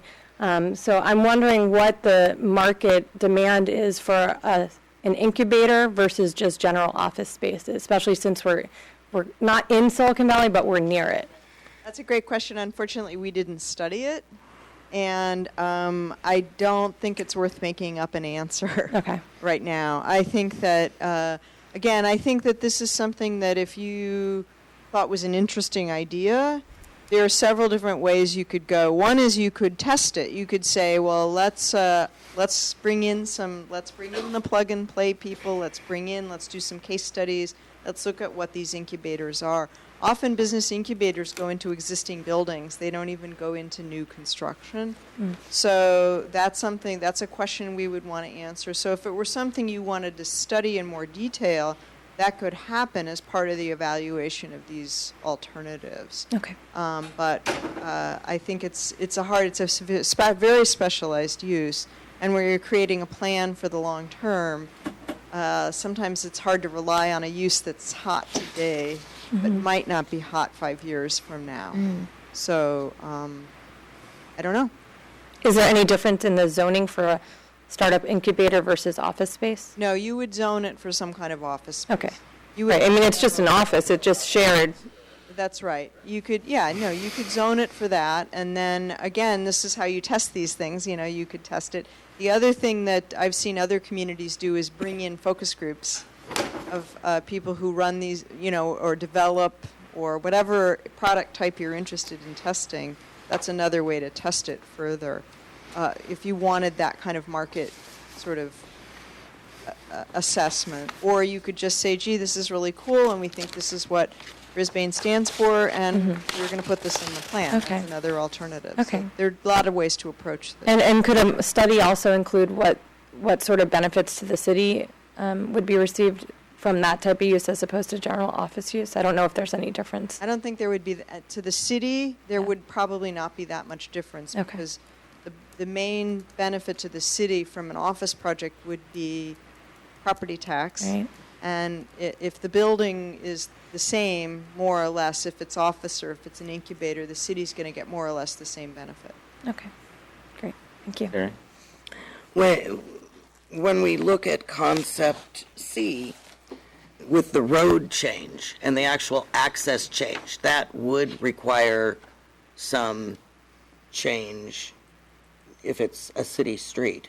So it would, that plan could not be implemented without buy-in from the city or possible taking of land. Yeah, when I look at, there'd be no way to do that without forcing someone to put a road through. but when you look at all three of these concepts, that back area, east of the park, it requires a collaboration of all the properties coming together, probably under one ownership. Whereas the Park Place, and I believe that's all under one ownership already, or Park Lane. So then that would be that collaboration with the city and the person or the entity that would then ultimately buy everything. And then you create a master plan for this particular overall development. So with any of these plans, if we did a zoning overlay, we could see parcel 1 down at the end be built and none of the rest. Right. Or parcel C and none of the rest built. So that's a possibility. The other thing that sometimes cities put into their zoning ordinances is that you can only do whatever it is if you line up your adjacent parcels. You have to do it all together. It's hard to push property owners to do that, and I'm not sure you would want to, but that's another, again, we're trying to just discuss what some of the options are. Right. So sometimes property owners go in together. I've just seen this an example in Santa Clara where there's a little business park that's going to be redeveloped mostly as housing. And there are 5 or 6 property owners who have gone in together, and they're basically listing and selling all their parcels together. So they're being sold as one block, even though they're a series of individual property owners. But they've agreed to do that, and then they'll split the proceeds however it is. But the land is worth more assembled or combined than it is in the individual smaller parcels. So these property owners have recognized that, and that's how they're going forward. Mm-hmm. Great, thank you. So I have just a couple quick questions for staff. So Stuart, do you have kind of a general idea of the amount of income that these properties in their current zoning bring to the city? Something we've talked about in the past, and just trying to, what is the economic benefit to the city by keeping the existing zoning, and then potentially if these properties develop a different use to housing, say? I haven't looked at what their assessed value is recently, but most of the properties are generating only property tax and business licenses at this moment. I don't believe any of the business licenses are above 10 million, so they're doing a fairly nominal business license in our town. Mm-hmm. I'm not quite sure when the properties were bought, think a few of them may have been bought right before the recession. So some of those might be at the, what was at the high point of that market. So there's probably a little bit of property tax, a little bit higher property tax coming off of those. Obviously the ones that are owned by STRS doesn't create any property tax because STRS being a state. Yeah. So there is a use tax for the use of. So the open space one has no property tax. Some of the others may be paying an in lieu of tax, and I have to check that out. But it's not. I mean, none of them are real large sales tax generators. Okay. So from what you're saying is that the current uses are not generating very much income for the city. They're not our higher producers of income for our city. All right, and then if these property owners decided to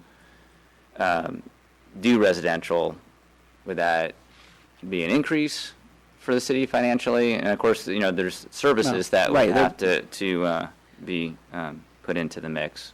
Right, and that would you'd want to do a more of a pro forma. Traditionally, if you were to build residential out in the middle of nowhere, it costs more usually than you're going to generate in property tax. However, all the services are really are already provided. I don't think with the scale that we're talking about, we're going to be adding, 12 new police officers and 1 new fire company, which is, police and fires are 2 most expensive costs for the city. We're not going to have new fire equipment because of it. We're not going to, up to the police department to talk about it, but I don't think we're going to be adding 3 new police officers because we've got 220 new homes in the central part of our city. The water and sewer is already is already there. We're not building new water and sewer lines. You'd see some incremental cost in our recreational programs because there'd be more people who would be demanding recreation. And as you know, recreation doesn't usually generate money for us. We operate in a way that we subsidize most of our programs. Okay, so from a property tax. It would help. Revenue generator. I mean, from my understanding is, she's nodding your head. Yes. Residential property tax is more than what we would get for the same amount of space in commercial property tax. That's correct. And at the densities of some of these darker yellow, there's quite a bit of incremental increase, and there's a big net benefit for the city. Okay. Even though some of your costs will go up, but. As Stuart is saying, you've got already police and fire. You're not going to have to build any big new capital facilities. Sure, yeah. Police is right next door, fire's just down the block. Right, yeah, right. I mean, they might need a new fire truck because they need to be able to get up to the higher stories, but, you can build that into your requirements. The developers have to pay, the development has to pay for that. Part of the development agreement, yeah. Okay. And then, John, I have a couple questions for you. So just to provide clarity,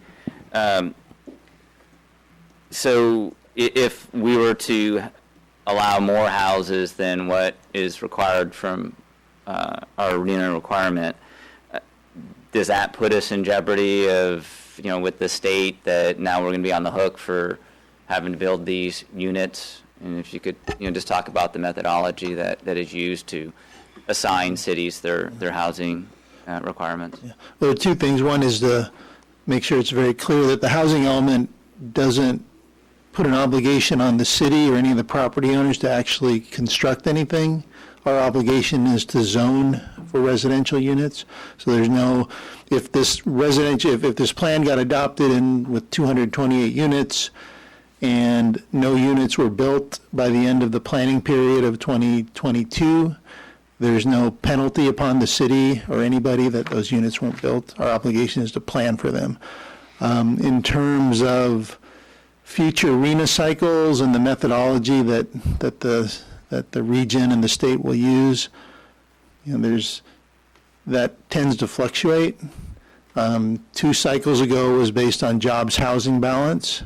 Certainly, if you had more units and you're improving your jobs housing balance, you're most likely, you'd be a little better off in terms of arena sort of allocation.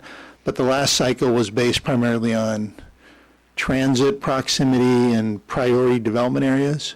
This site is kind of a relatively remote PDA area, appendage to the Baylands, and so I wouldn't expect that methodology would, and the fact that if you plan for more, whether you're then obligated to do more and more, I think that's always a concern of jurisdictions. If you accommodate some growth, is the state going to say, well, you accommodate some, now you accommodate more? And that's always going to be kind of a lingering fear, and I don't think there's any way today we can say that wouldn't be the case. But right now they seem to be focusing on transit-based housing as kind of the driver infill housing to meet the future RENA numbers. Okay, and then just my last question, and then I'll open it up to the public. In regards to using minimum densities to achieve the affordable housing, so when you do that, then you give up some things, and one of which is design review. And so part of the reason why we decided to do a precise plan was to provide some design guidelines to these buildings. And that if we didn't do a precise plan, that then, and we just zoned, then we would open ourselves up to the developer bringing forth pretty much anything they wanted, as long as that they, performed whatever municipal codes are required.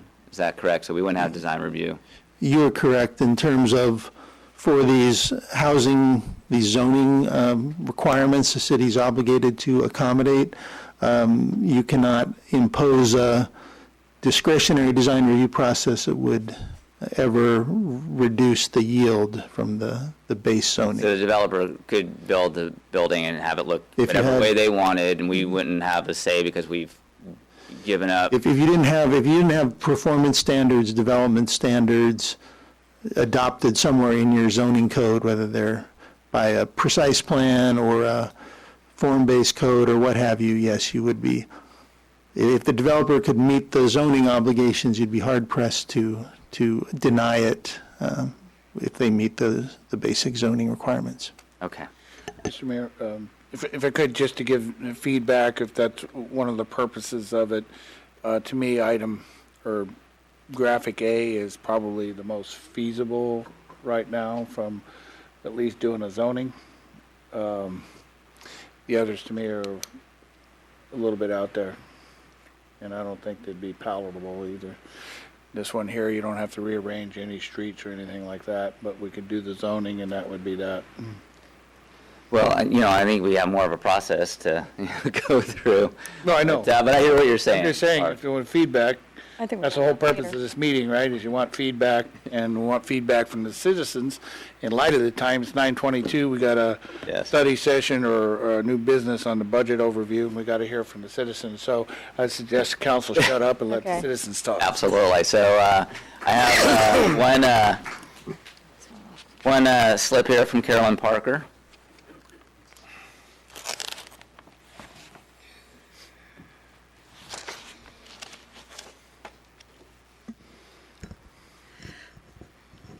I want to say, I have a question. I know I have 3 minutes. I do have a question. 5. Five? Thank you. Because it sounded to me like the zoning has not been implemented yet. Is that correct? No, we're in the process of creating a plan that ultimately then will. So the zoning still, the zoning still is down on Bayshore then? No. Okay.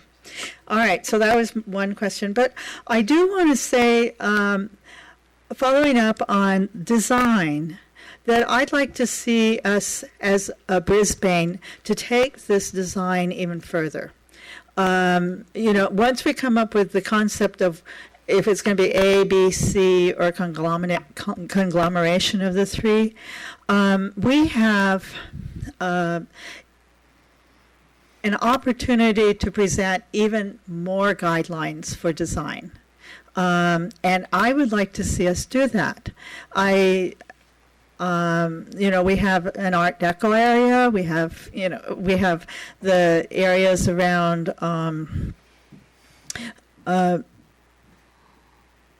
around the park. They're sort of modern. I'd like to encourage the city to kind of put our heads together and see what designs would really be suit us. And I personally like the idea of maybe having a courtyard. So if we have this community park, we could have more of a courtyard around it, more in the center of each of them, sort of like a Barcelona plan, and that maybe we could even open up a bit to the people so that we could wander in and see the different courtyards.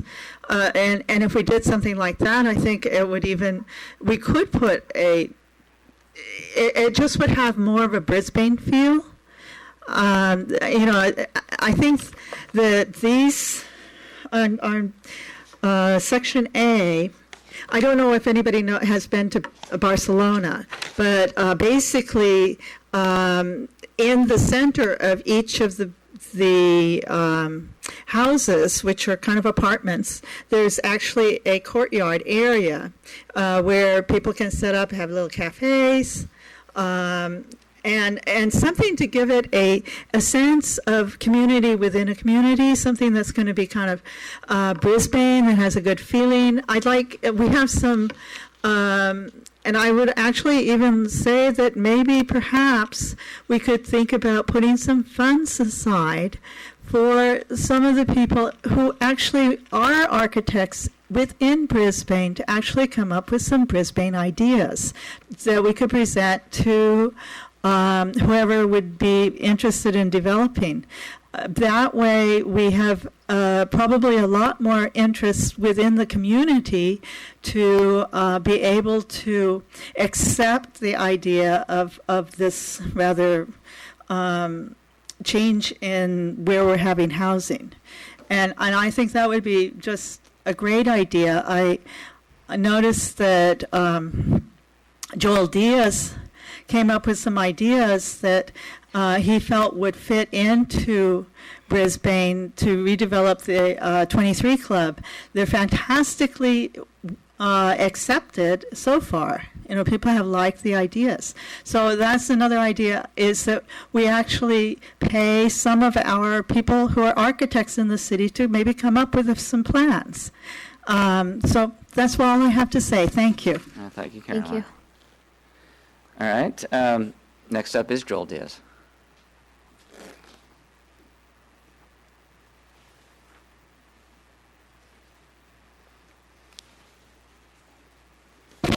Good evening, council members. Joel Diaz. So, my concern is that Brisbane has a lot of precious resources, very scenic resources, and that's what is predominantly what I feel is really valuable here for us. And the park is an epicenter for that. And I wouldn't want to compromise that and ruin the peaceful, tranquil feel that we have. I really enjoy our park. And I'm not sure I'm in a hurry to give it up and develop all around it. And I get the concept, but what if the concept isn't an improvement for us? What if it makes living here worse? If we have a lot of traffic and congestion and we kind of lose that precious resource that we have in that park. And so that's a big gamble, and I'm not sure I feel comfortable giving that up as a citizen here. But also, I read the TAP report, the Technical Assistance Panel report, and they lay out some very clear obstacles and a process to creating this precise plan. And in the sequencing of steps, it seems to me we've skipped a step. And one of their steps in the plan, in the TAP report, is to do these studies, the market study, feasibility study, a pro forma study. And the reason why is because we don't want to waste a bunch of money creating a precise plan that doesn't work, that isn't economically feasible. Just setting aside the fact that it might ruin our park and the feel of our entrance to our town. If it isn't economically feasible, we don't want to spend a lot of money creating that precise plan. So that's why they recommend doing the studies first before moving on to design guidelines. It's not really a challenge to draw a pretty plan. I mean, a lot of people can do that. And the challenge is to find something that works. that's economically viable, enhances the community, and is feasible. That's the challenge. That's the mystery, not making something that's pretty. They also talk about sea level rise and the fact that that's a flood zone. And we know it floods down there, and it could get very deep. And with sea level rise, even more prone to that. So these buildings would actually have to be elevated. A lot of newer developments, we see them raised 10, 20, 30 feet. If you look at Candlestick, for example, it's being elevated extremely high. Additionally, I don't feel as a realtor that this is financially feasible. When we sell land for apartments, we have a per door cost per door. Sometimes it's anywhere from $100,000 to $200,000 a door. If you have 200 units, that's $20 million. This land is worth way more than $20 million.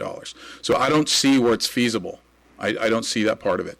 And I do agree that owners that have fixed incomes are not likely to take risk and speculate. It's got to be extremely profitable for them to do so. I don't think we should rely on anecdotes or my anecdotes. We should actually do the work and put it in writing and find out, is this financially feasible? Thank you. I have a quick question for you, Joel, really quickly, since I know that I watched the Planning Commission meeting the other day, and you had a lot of ideas about what you would want to see go in that 23 Club area. I've heard you mention many times your concern with, ruining that experience at the park. And, since this is meant for us to get feedback, do you have any ideas, because you're in real estate, how we, as a council and as a community, could achieve the arena density without, in your opinion, ruining the experience at the park? Like, how would you lay that out? I put a lot of thought into it for years, and I would love to go into it. And I would not do anything in town that would jeopardize the feel of our small town. I would do it outside of town. And that's number one. And I could go on for a long time. I don't think this is a proper place for me to just unload on you here. But if you'd like to meet, I'd be interested. I could share my ideas with you. But I definitely would protect downtown. Yeah, I think that's more appropriate. Yeah, totally. I would like to understand that because I've heard you say a lot, like the threats to the park, and there may be other people in town that share that sentiment, and so it's important for us to kind of know, what those specific concerns are as we're looking at this and taking that community input. Thank you. All right, thanks. Okay, next up is Barbara Ebel.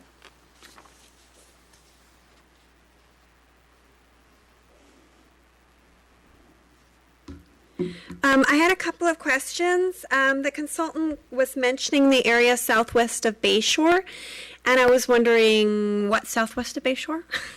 Like specifically, what were they talking to?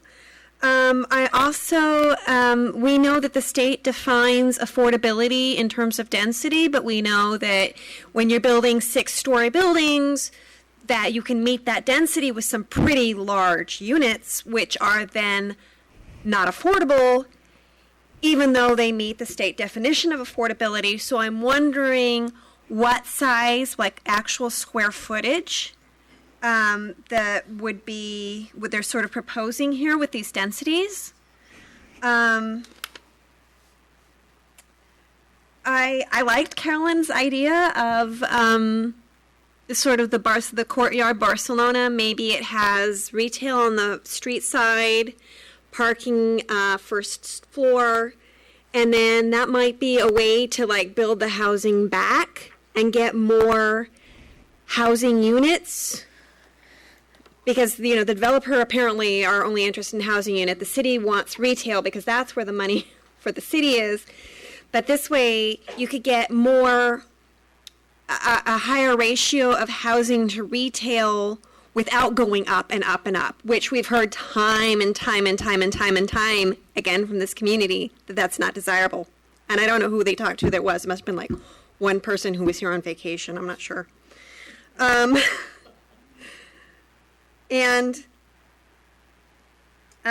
then that was it. Thanks. All right, thank you, Barbara. David Smuger?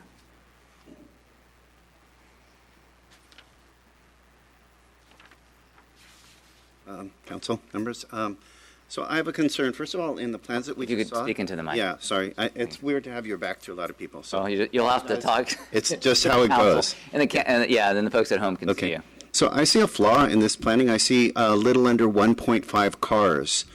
When you look at how many units there are, I live in apartments here, and every unit has 2+ cars. We already know that Brisbane has a parking situation.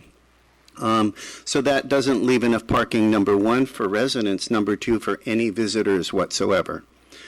We've got people with 3 cars in most of the units up and down Thomas Avenue. So I think that's a flaw in the planning. I don't know if there's a specific formula that decides how many parking spaces. That doesn't work for me in the picture, in the equation. Then my other desire would be to get rid of the term affordable housing and narrow that down. Is that a percentage of income? Below market doesn't work. Below market is a fortune. I've been sustaining 10 to 15% increases in my rent every year since I live here. Mm-hmm. And for those of you who aren't renters, I imagine many aren't, there's no cap on rent raises whatsoever. So one neighbor had a 60% rent raise in the building down from me, so they moved into my building, and a woman in the building next to me had a 100% rent raise. She lives in Stockton now and commutes to San Francisco. So maybe I can be the voice of renters. Pardon my French, but we're getting screwed. This is what's happening. And I understand that the county is going to do nothing about rent control. That's just a fantasy. I don't see that ever happening. So I'd love to see Brisbane take control and say, we've got seniors. We've got people who contribute to the community. I feel I do. I teach Spanish here, and I also work as a medical and legal interpreter. So I do a lot for the community. I like it here. I've been here a long time. But anyone with a mortgage would freak out if they had 10 to 15% going up, other than a balloon payment, which when you get into the picture. So I'm getting the raw deal being a renter. And I know a lot of us there on Thomas Avenue, so many people are upset. So I'd really like to narrow down the term affordable. That means nothing to me. It's like the ears go deaf. That means what's affordable? $3,000 for a studio, or is it a percentage of income? And we talked about median income, $68,000. Those are numbers that, are getting past me. So I'd like to narrow that down. What is affordable? What are we going to do for the seniors here? We have the tiny little place across from the park, right? How many units aside from seniors? Where would they go? But I think I would like to see some focusing a little bit more on treating renters humanely. The county is not very friendly to renters, and I can vouch for that, all these years of rent increases. But I think it would be neat if Brisbane would take control of that and say, renters matter. I feel I contribute to the community. I don't want to be priced out, but 10 to 15% every year, that hurts. Mm-hmm. That hurts a lot. But I would strongly encourage looking at the parking. Less than 1.5 cars, I did the calculations, that's not going to work. Then Brisbane's going to be faced with another parking situation. There's already one here. So that's all. Thank you. Thanks very much. Thank you, David. Anybody else out in the audience like to speak up? Ron?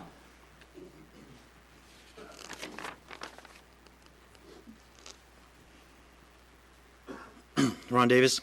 I look at this and I'm wondering if there has been, well, first of all, a grocery store. Everybody pushes for a grocery store.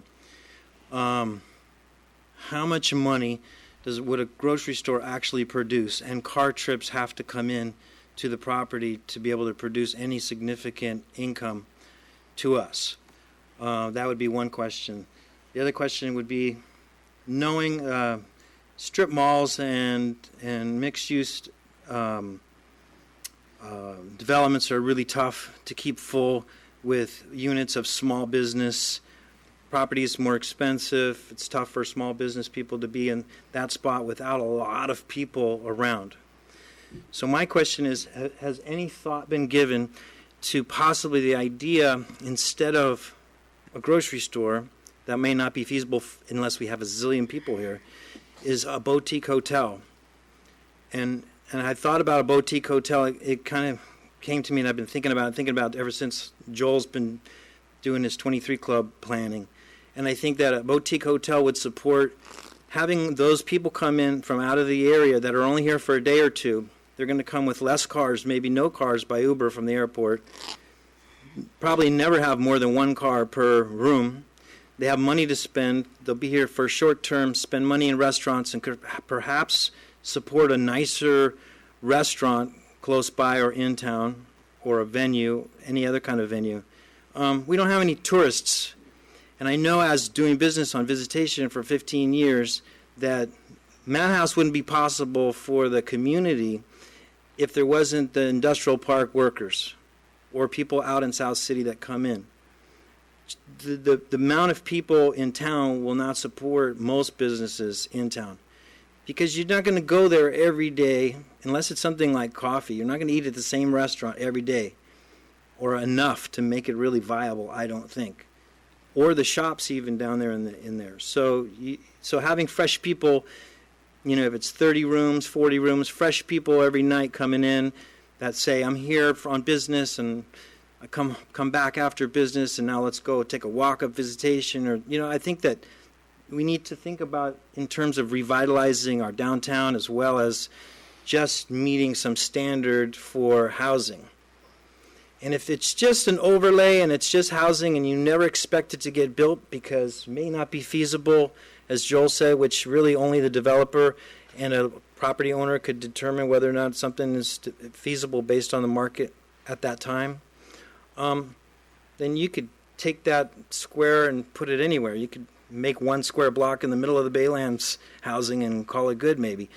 So I think we should have a bigger vision and a bigger plan for the whole town that would benefit everybody. So that's it. All right, thank you, Ron. Anybody else?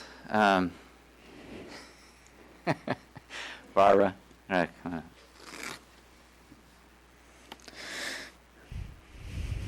Yeah, I seem to come up here and ask questions, and they don't always get answered, so I'd like to know when my questions are going to be answered. Thanks. Thank you.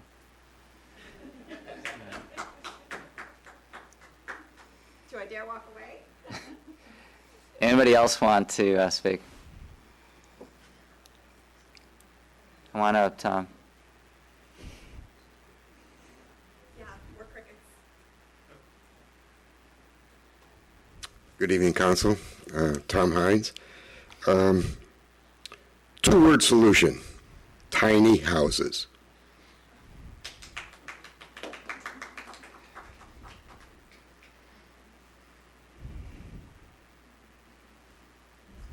Absolutely.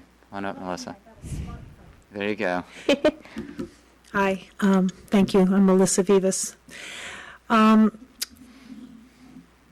was one of those people that was all for having a grocery store or pharmacy in town. That was the first thing that popped in my head. But when I found out that it meant 20,000 people, I said, oh, I'm good. I'm fine without a grocery store. I'm fine without a pharmacy. It's no problem. So, as I understand it, one of the main goals here for this whole idea is to meet the state requirement for affordable housing, right? So, I have a question: that does the do the townhomes, are they dense enough to be called affordable by the state standards? They are. Is it 228 units that we are required to do at this point? Is it 228? Okay, yeah. Okay. So I understand that we have to zone for this, but I don't think it's our responsibility.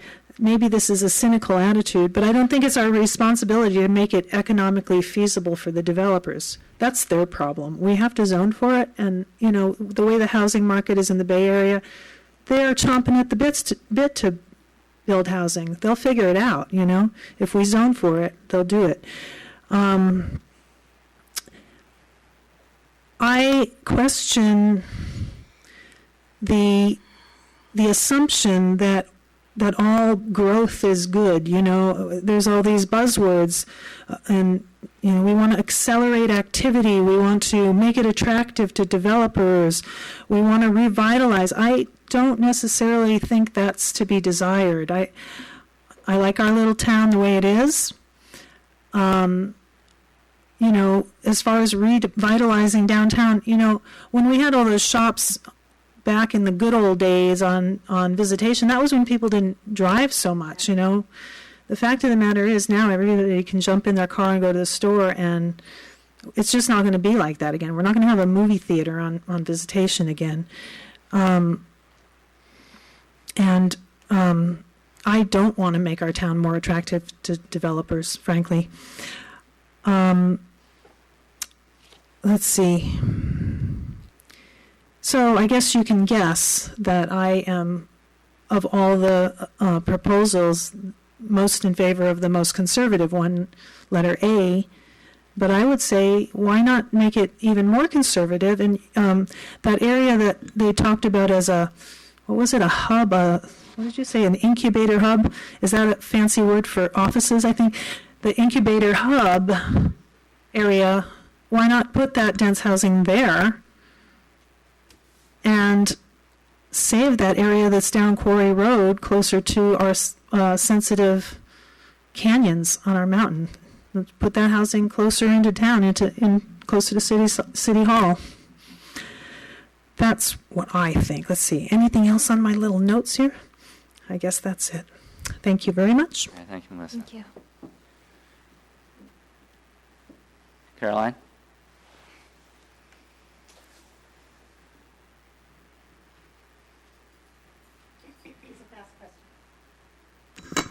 One fast question. When it's zoned for housing, my understanding, but I could totally be wrong, is that the building can stay as the building, but it cannot be changed into another office structure. Just because of the type of zoning with the RENA, and I just want that clarified. Okay. All right. So let's see. I know we have a few questions out there, so why don't we start with that one, John? Again, as an overlay, none of the underlying trade commercial zone would remain, is not eliminated, so people are not restricted in terms of grandfathered uses, so they could continue to operate, improve their property subject to the TC zone. So there is no limitation on changing use or modifying the building consistent with the TC zone, or they could develop it pursuant to the overlay. It's an either-or situation. And then the overlay, it could be more than just housing. You could add other uses potentially. If that was the council's desire. Sure. Okay. Provide greater flexibility. Mm-hmm. Okay. And the other question about south, I could let the consultant answer, but I think the whole reference to southwesterly of Bayshore Boulevard was the bulk of the planning area. Chris, you might want to correct me if I'm wrong, or show on the map what your reference was to southwesterly of Bayshore Boulevard. Yeah, sorry if I wasn't clear, but what I meant was we wouldn't be talking about any buildings in this area here. I was talking about the southwest, if you will, of Bayshore there. So sorry that wasn't very clear. Okay. And then there was a question in regards to parking, and I'm sure we did some analysis on that and why the parking that is recommended is appropriate. We actually maintained the existing parking ratios for all of the proposed uses. Okay, and that's... The reason is that they are sort of reasonably conservative. They're not very high parking ratios as they are, and given the intensity of development here, you're not going to create an environment where people are going to be less car reliant. Okay. So is that consistent with the current Brisbane zoning codes for the amount of parking versus the size of the units and density?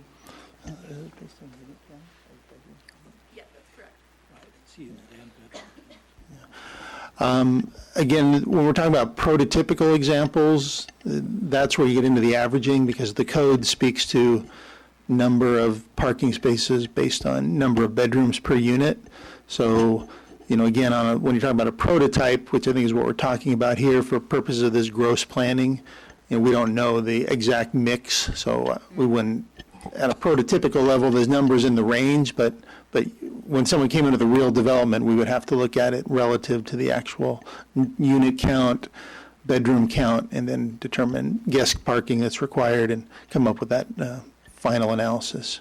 So this could be something that we wouldn't have what is in central Brisbane, the current parking regulations. We could make the parking regulations anything we wanted on a development agreement or for the zoning. Certainly, as part of the precise plan, you could change the parking requirement, yes. I was just saying, because imagine if you had like all of these, probably obviously not going to happen, but if these were all one bedroom units, then essentially, 1.5 per unit might be like the right amount of parking. Maybe it might be a little bit more parking. So I guess when you get down to the nuts and bolts, then that kind of all irons out, depending on what goes in there. Am I understanding that correctly? Okay. And I did have one question about what on the different plans, what the proposed density of this to get the units of 105 and 62 units. What is that actual density? We can calculate those specific numbers for you, but I don't want to give you like an approximate. They're all going to be above 20 units the acre, so they would all fall into the category of legally affordable according to RENA. But the townhomes might be approximately 20, and then the apartments might be 40. It sort of depends on the configuration. And if you're looking at the townhomes, you'll see that in order to build townhomes like that and then calculate the housing density, you would have to move property lines so that you were being specific about where the housing is and how dense that you are right there. So if you include the park space in with the townhomes, then you're going to get a much lower density, but it depends on where you draw the line. Does that make sense? So we can reply. Because you don't have specific parcels. I know that when we did the housing element to the state, we actually assigned specific density numbers to each of the parcels, the existing parcels. And then we looked at the parcel that is adjacent to Park Lane and assigned it a density. And so we had actual specific numbers there to be able to achieve the RENA requirements. And we could actually get all of our housing needs under the current RENA on those 4 parcels or 4 areas, including mixed use or even without mixed use, without going into the other units. So, thank you. Yeah, Laura. Quick follow-up question on the RENA numbers. So I've heard a number of people say, let's just go for the minimum alternative A, which meets the current RENA requirements. My question is, the next round of RENA requirements, and I understand Plan Bay Area 2040, I believe it is in draft form right now. MTC is going to be working on that, and from what I hear, that the draft has an even larger number of residential units that are proposed for Brisbane. So if in this round or in this precise plan we go above what the current requirements are, would the additional amounts would we be given credit for that in the future, or would ABAG look at whatever we zone for now as the floor and start from there in the next round? We will make the argument we should get credited for any units above and beyond the 2015 to 22 RENA, that we should get credited for those for the next RENA cycle. Okay, great, thank you. If I could on that point, but the state does what they want. They're draconian at best, and anytime they can screw a city, they will. And you could send that to the governor. But they'd have to call us out, though, right? I mean, if they're going to have a policy that's for every single city in the state, I mean, they can't just call us out and say, oh, you know what, Brisbane, you added these extra units in your precise plan, so sorry, that you're going to start from these units that you have zoned for, and then have these extra units that you're going to need to allocate. I think that if you want to look at it from a historical perspective, you are still getting credit for units that you've zoned previously, or for units that are, you know, in the center of town.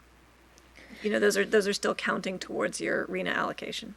Yes, and this isn't our first RENA cycle. All right, it's the third or fourth one. I mean, fifth one, right? And so, yes.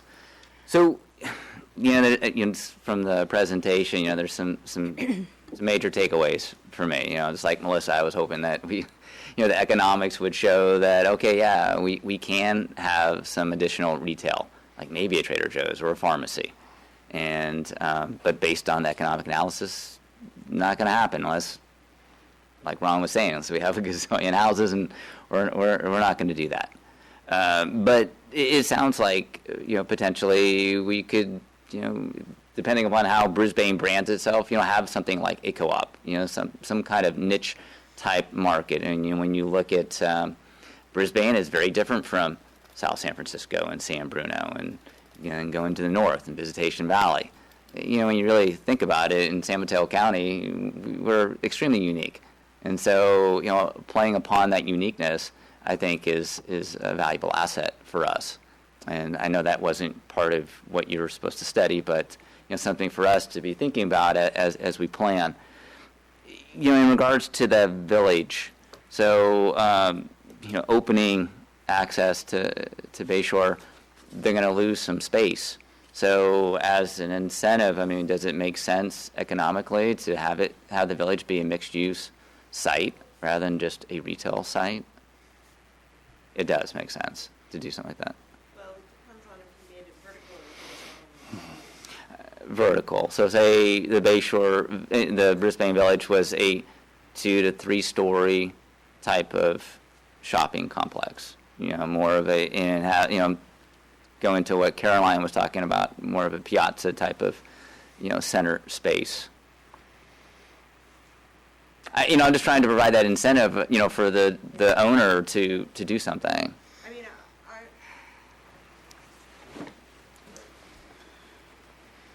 I was looking at a 3-story townhouse development yesterday in Fresno, of all places, and they had one retail space on each corner, and then the spaces in the middle were just plain residential units. So you might be able to do something like that.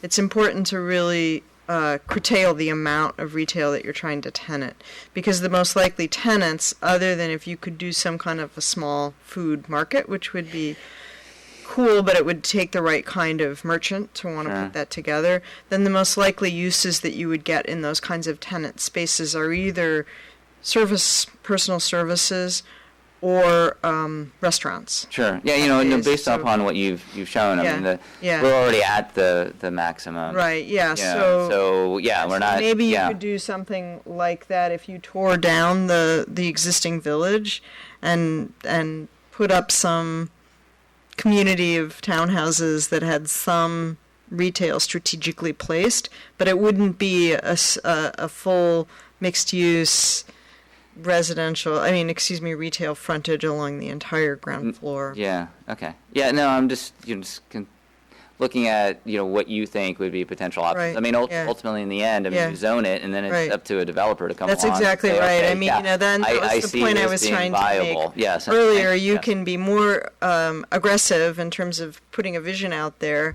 and less likely to get it to be built, or you could do something that you really want to vet carefully with the development community, in which case you would want to go with the market work. You may or may not want to do pro forma feasibility, which was not in the original conception of what this consultant work would look like. Sure. And then you may want to do some other vetting with developers, bring ULI back, do your own focus groups with developers. There are all kinds of ways to get feedback on some of these land use alternatives. Sure. And then, just talking about affordable housing. I mean, I want to say, well, I feel that our community would like to see more affordable housing. Affordable housing for seniors. Maintaining our diversity, but not having it be an overblown of housing. Right. But we also have this requirement from the state, and so this is why we're doing the planning process. Right. We want to have ownership of how these buildings will look at the rest of our town. We want to maintain the character of our town. Right. We don't want to have a situation where, okay, the state is forcing us to zone, and then we zone, and then these buildings are really ugly, and we don't have any say in changing that. Right. And so that's why we brought all of you on board. I talked about or asked the question in regards to that benefit to the property owner, and so we've in our deliberations looked at community benefit. Right, and that's something that we haven't talked about here. So community benefit can mean a lot of things. Right. Well, there is the summary chart that does try to capture some of this. I don't know if you want to advance to that. These are broad community benefits that are defined here. They're not, they're not. Here you go. Chart. They don't include labor agreements. They don't include, these are some of the kinds of things. Sometimes there's a way to try to negotiate on the affordable piece, et cetera, et cetera. So these, the benefits can go from general to very specific. Sure. And the benefits are determined by how much you are giving to the property owner. Right. If you allow more density, you can get more benefits. That's correct. And those benefits could be affordable housing that's real affordable housing, not just the affordable housing that's market rate because the unit is small, but you can have greater stipulation. We also have an inclusionary housing ordinance, and so that also adds to the amount of units that would be affordable in perpetuity. Right. Part of the community benefit is the open space that and being able to to create those public benefits that I think will then connect with the rest of the town. So as we move forward with you, I mean, one of the things that we need to put together is the design guidelines and using the form-based codes. And so that when it eventually comes back to the council, we have these clear guidelines that we feel comfortable with in regards to how this area should be zoned. Right. So kind of, what are the next steps for us to give you the direction that you need to help finalize the plan? I'm going to turn that question over, the process question, over to my colleagues from MIG. I would also say, Mayor, that in the way the plan is going to be constructed, ultimately, it will deal with the design, the visual appearance, but there will also be an implementation strategy that will deal with some of these questions of how we're going to get it done. So that's one thing that you can look forward to. And I will say one thing about that question that people were raising earlier about the incubator sites and that I didn't know office was feasible. One thing the city could consider, this is a wild and crazy idea, but I'll put it out there, is the entire city could say, we want more open space in this area. We're going to pass a bond measure. We're all going to chip in some property tax, we'll tax all of ourselves. The city will buy that land, and we'll develop some of it as park space, and then the rest we'll sell or lease to a developer to build office space or to build something else. So that's another way that you could implement some of these ideas that are out of the box and that are not driven by development per se. But somebody has to pay, but that's a way. If the community says, we want more open space, we really like that park concept that was being shown on Alternative A, that where those incubator buildings or office buildings were going, there is a way to get there, and it doesn't necessarily rely on development, but somebody has to pay for it. Sure. Just saying. All right, thank you, Dina. So further from a process standpoint, I'll ask Christina to talk about specific next steps with the plan and timing and deadlines. But I would say that it's contingent also, timing is contingent upon what you all decide and give direction on. I realize, you're just receiving these materials. It's meant for discussion here this evening. But, are you leaning toward A? Are there parts of A plus B? Or, the council can come together and give us further direction. That then feeds into, the preferred alternative, the development of the design guidelines, the zoning overlay, et cetera, of the plan. So it's, that's the relationship there. Assuming we were able to get consensus this evening, what the next steps would be. So he's a lot taller than I am. So as Chris said, the next steps are going to be dependent to some degree on how the degree of clarity of direction we get on a preferred scenario. And we've been very careful during this process to ensure that we receive a lot of community feedback, that we can process that adequately, that we aren't, preemptively coming up with scenarios or a preferred scenario. So next steps are somewhat flexible in terms of not only what the next steps are, but when the final plan will come out. My understanding, speaking with staff, is that the Planning Commission is somewhat tied up for the next couple of months with considering Baylands issues. So we wouldn't be able to take these plans to them for discussion until about August. So the earliest we could possibly be seeing a draft final plan, which would be contingent essentially upon getting a preferred scenario, very, very soon, would be August. Okay. And then that plan would come up for approval following Planning Commission discussion and approval. All right, thank you. All right, so council discussion. Madison? I really feel like I've just taken in a lot of information, and I think I need time to process this. I think the community, even though there's been a lot of community outreach, the community is also just seeing these ideas, and now that they're becoming more concrete, I think, we're starting to get feedback about what might work, what might not work, and some alternative ideas. And so for me at this time, I'm drawn to a lot of different parts of these different plans and maybe combining some of them, but I think I'm at that time right now where I need to sit back and really digest it all to really determine what I think. And I think I need to allow the community time to come back and give us more feedback, because it's just a lot. So that's kind of where I'm at. I need time to allow. I need time, and the community, I think, needs time to look at this and think about it and sleep on it. Yeah, sure.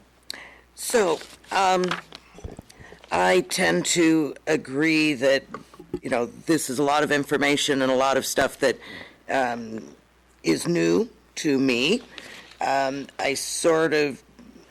We had, with the TAP report that was done, they did say 35,000 people for a grocery store, not 12,000 or 18,000. So I sort of disagree that a grocery store is even feasible. I like alternative A the best. I would say that I think that we should go along. We did a lot of discussion with the housing element, and I think the housing element was a compromise that, while I wasn't totally in favor of it, mostly because I thought that the mixed use on the Park Place area could be better served by reduced density along Park Lane. And it appears to me that the incubator office space isn't really much of a zoning change from what we have right there now. And so to do type A, although I don't quite understand why we need both the giant parking structures in Part A, I would be more inclined to go with a modified version of A and having it look more like what we did on our housing element. And going ahead, I don't have a problem revisioning the CalSTRS property in the corner there on Valley Drive and giving them a different zoning application, but I'm not sure what that would be. I totally dislike B, and I'll just sort of say over my dead body on alternative C. I feel that way about C as well. That I will say. Yeah. Clark? Well, I said earlier, alternative A, I mean, I'm more concerned about just getting the zoning for the housing to make our legal requirement. Looking at this is I concur with my colleagues that I'm going to need more time to assimilate it. Something Ron Davis had said about the 20 to 30 unit boutique hotel. I think I talked to the consultants about that originally. That doesn't seem to get in there, and that's something that would really be the only thing that I could see of this that would actually generate funds for the city, and it would be a community amenity. So I still like that idea. Me too. But, anyway, I'm ready to move on to the next item and not really make a decision tonight for you guys to send back. All right. Thank you. So I also agree that I like alternative A with one caveat. I had hoped that the shopping center would be completely renovated. I'm not convinced that just adding that access from Bayshore is going to make a difference in increasing the demand. And I think that something more could be done to revitalize that area. And I like the housing being along Park Lane. I think that makes sense, as we discussed in the housing element, to have it all together and in closest proximity to our existing housing. And I also like the idea in A of the incubator. As I mentioned, I had seen that recently in China, and I think that having an incubator is a really interesting model. It sort of is similar to the makerspace idea, which we've talked about, but for entrepreneurs. And perhaps we can, in the precise plan, put in something that requires the developer of that space to set aside some space for a makerspace so the public can use it. And that would then complement what the startups are doing inside other parts of the building. So it would have not just a business use, but a community use. I'm hearing that the residential use is what's more marketable, and that we don't necessarily have a demand for more retail. So I'm in agreement with that, and I think that increasing residential makes sense because we have to, but increasing retail is just going to make it harder for existing businesses. And what we need to do really is revitalize the existing businesses. And I like Ron Davis's idea of the boutique hotel. I think I'm in agreement that we need to bring in outside people to spend money in our town, similar to what is needed to sustain Madhouse Coffee's business and other lunch establishments in town.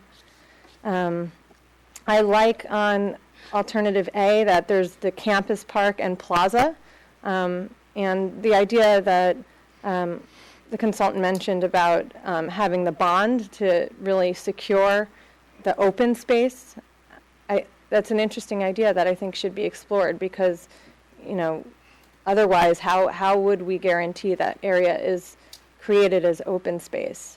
How would a developer find that profitable? Obviously it wouldn't be, but it's something that can be negotiated. But if there's alternative sources for open space, I think that would be a nice addition to the community park.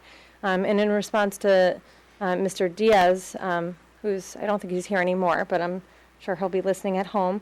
I just don't see how the community park is at risk from the development around it. There's nothing in alternative A that takes away any of the community park.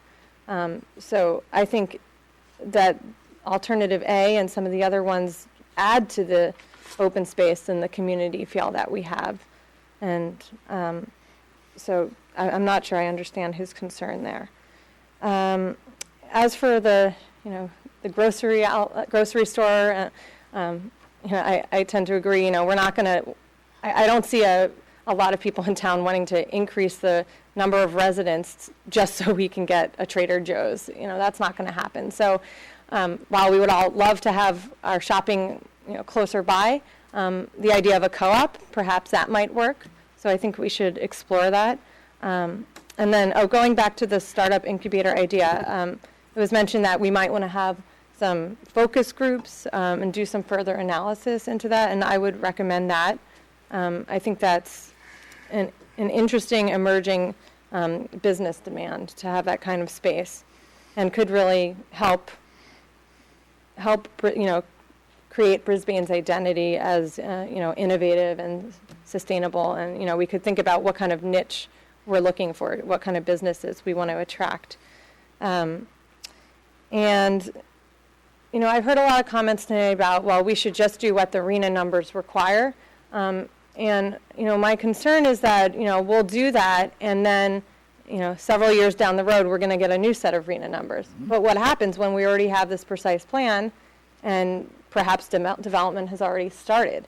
So I think we should see the RENA numbers as an impetus, but also not something we just have to really meet, but something we should look at this more holistically and think about how we can create a space at the entrance to our town that really makes our town a more enjoyable place to live, enhances what we have, reflects our character, and doesn't just act in response to a state requirement. It's more than that.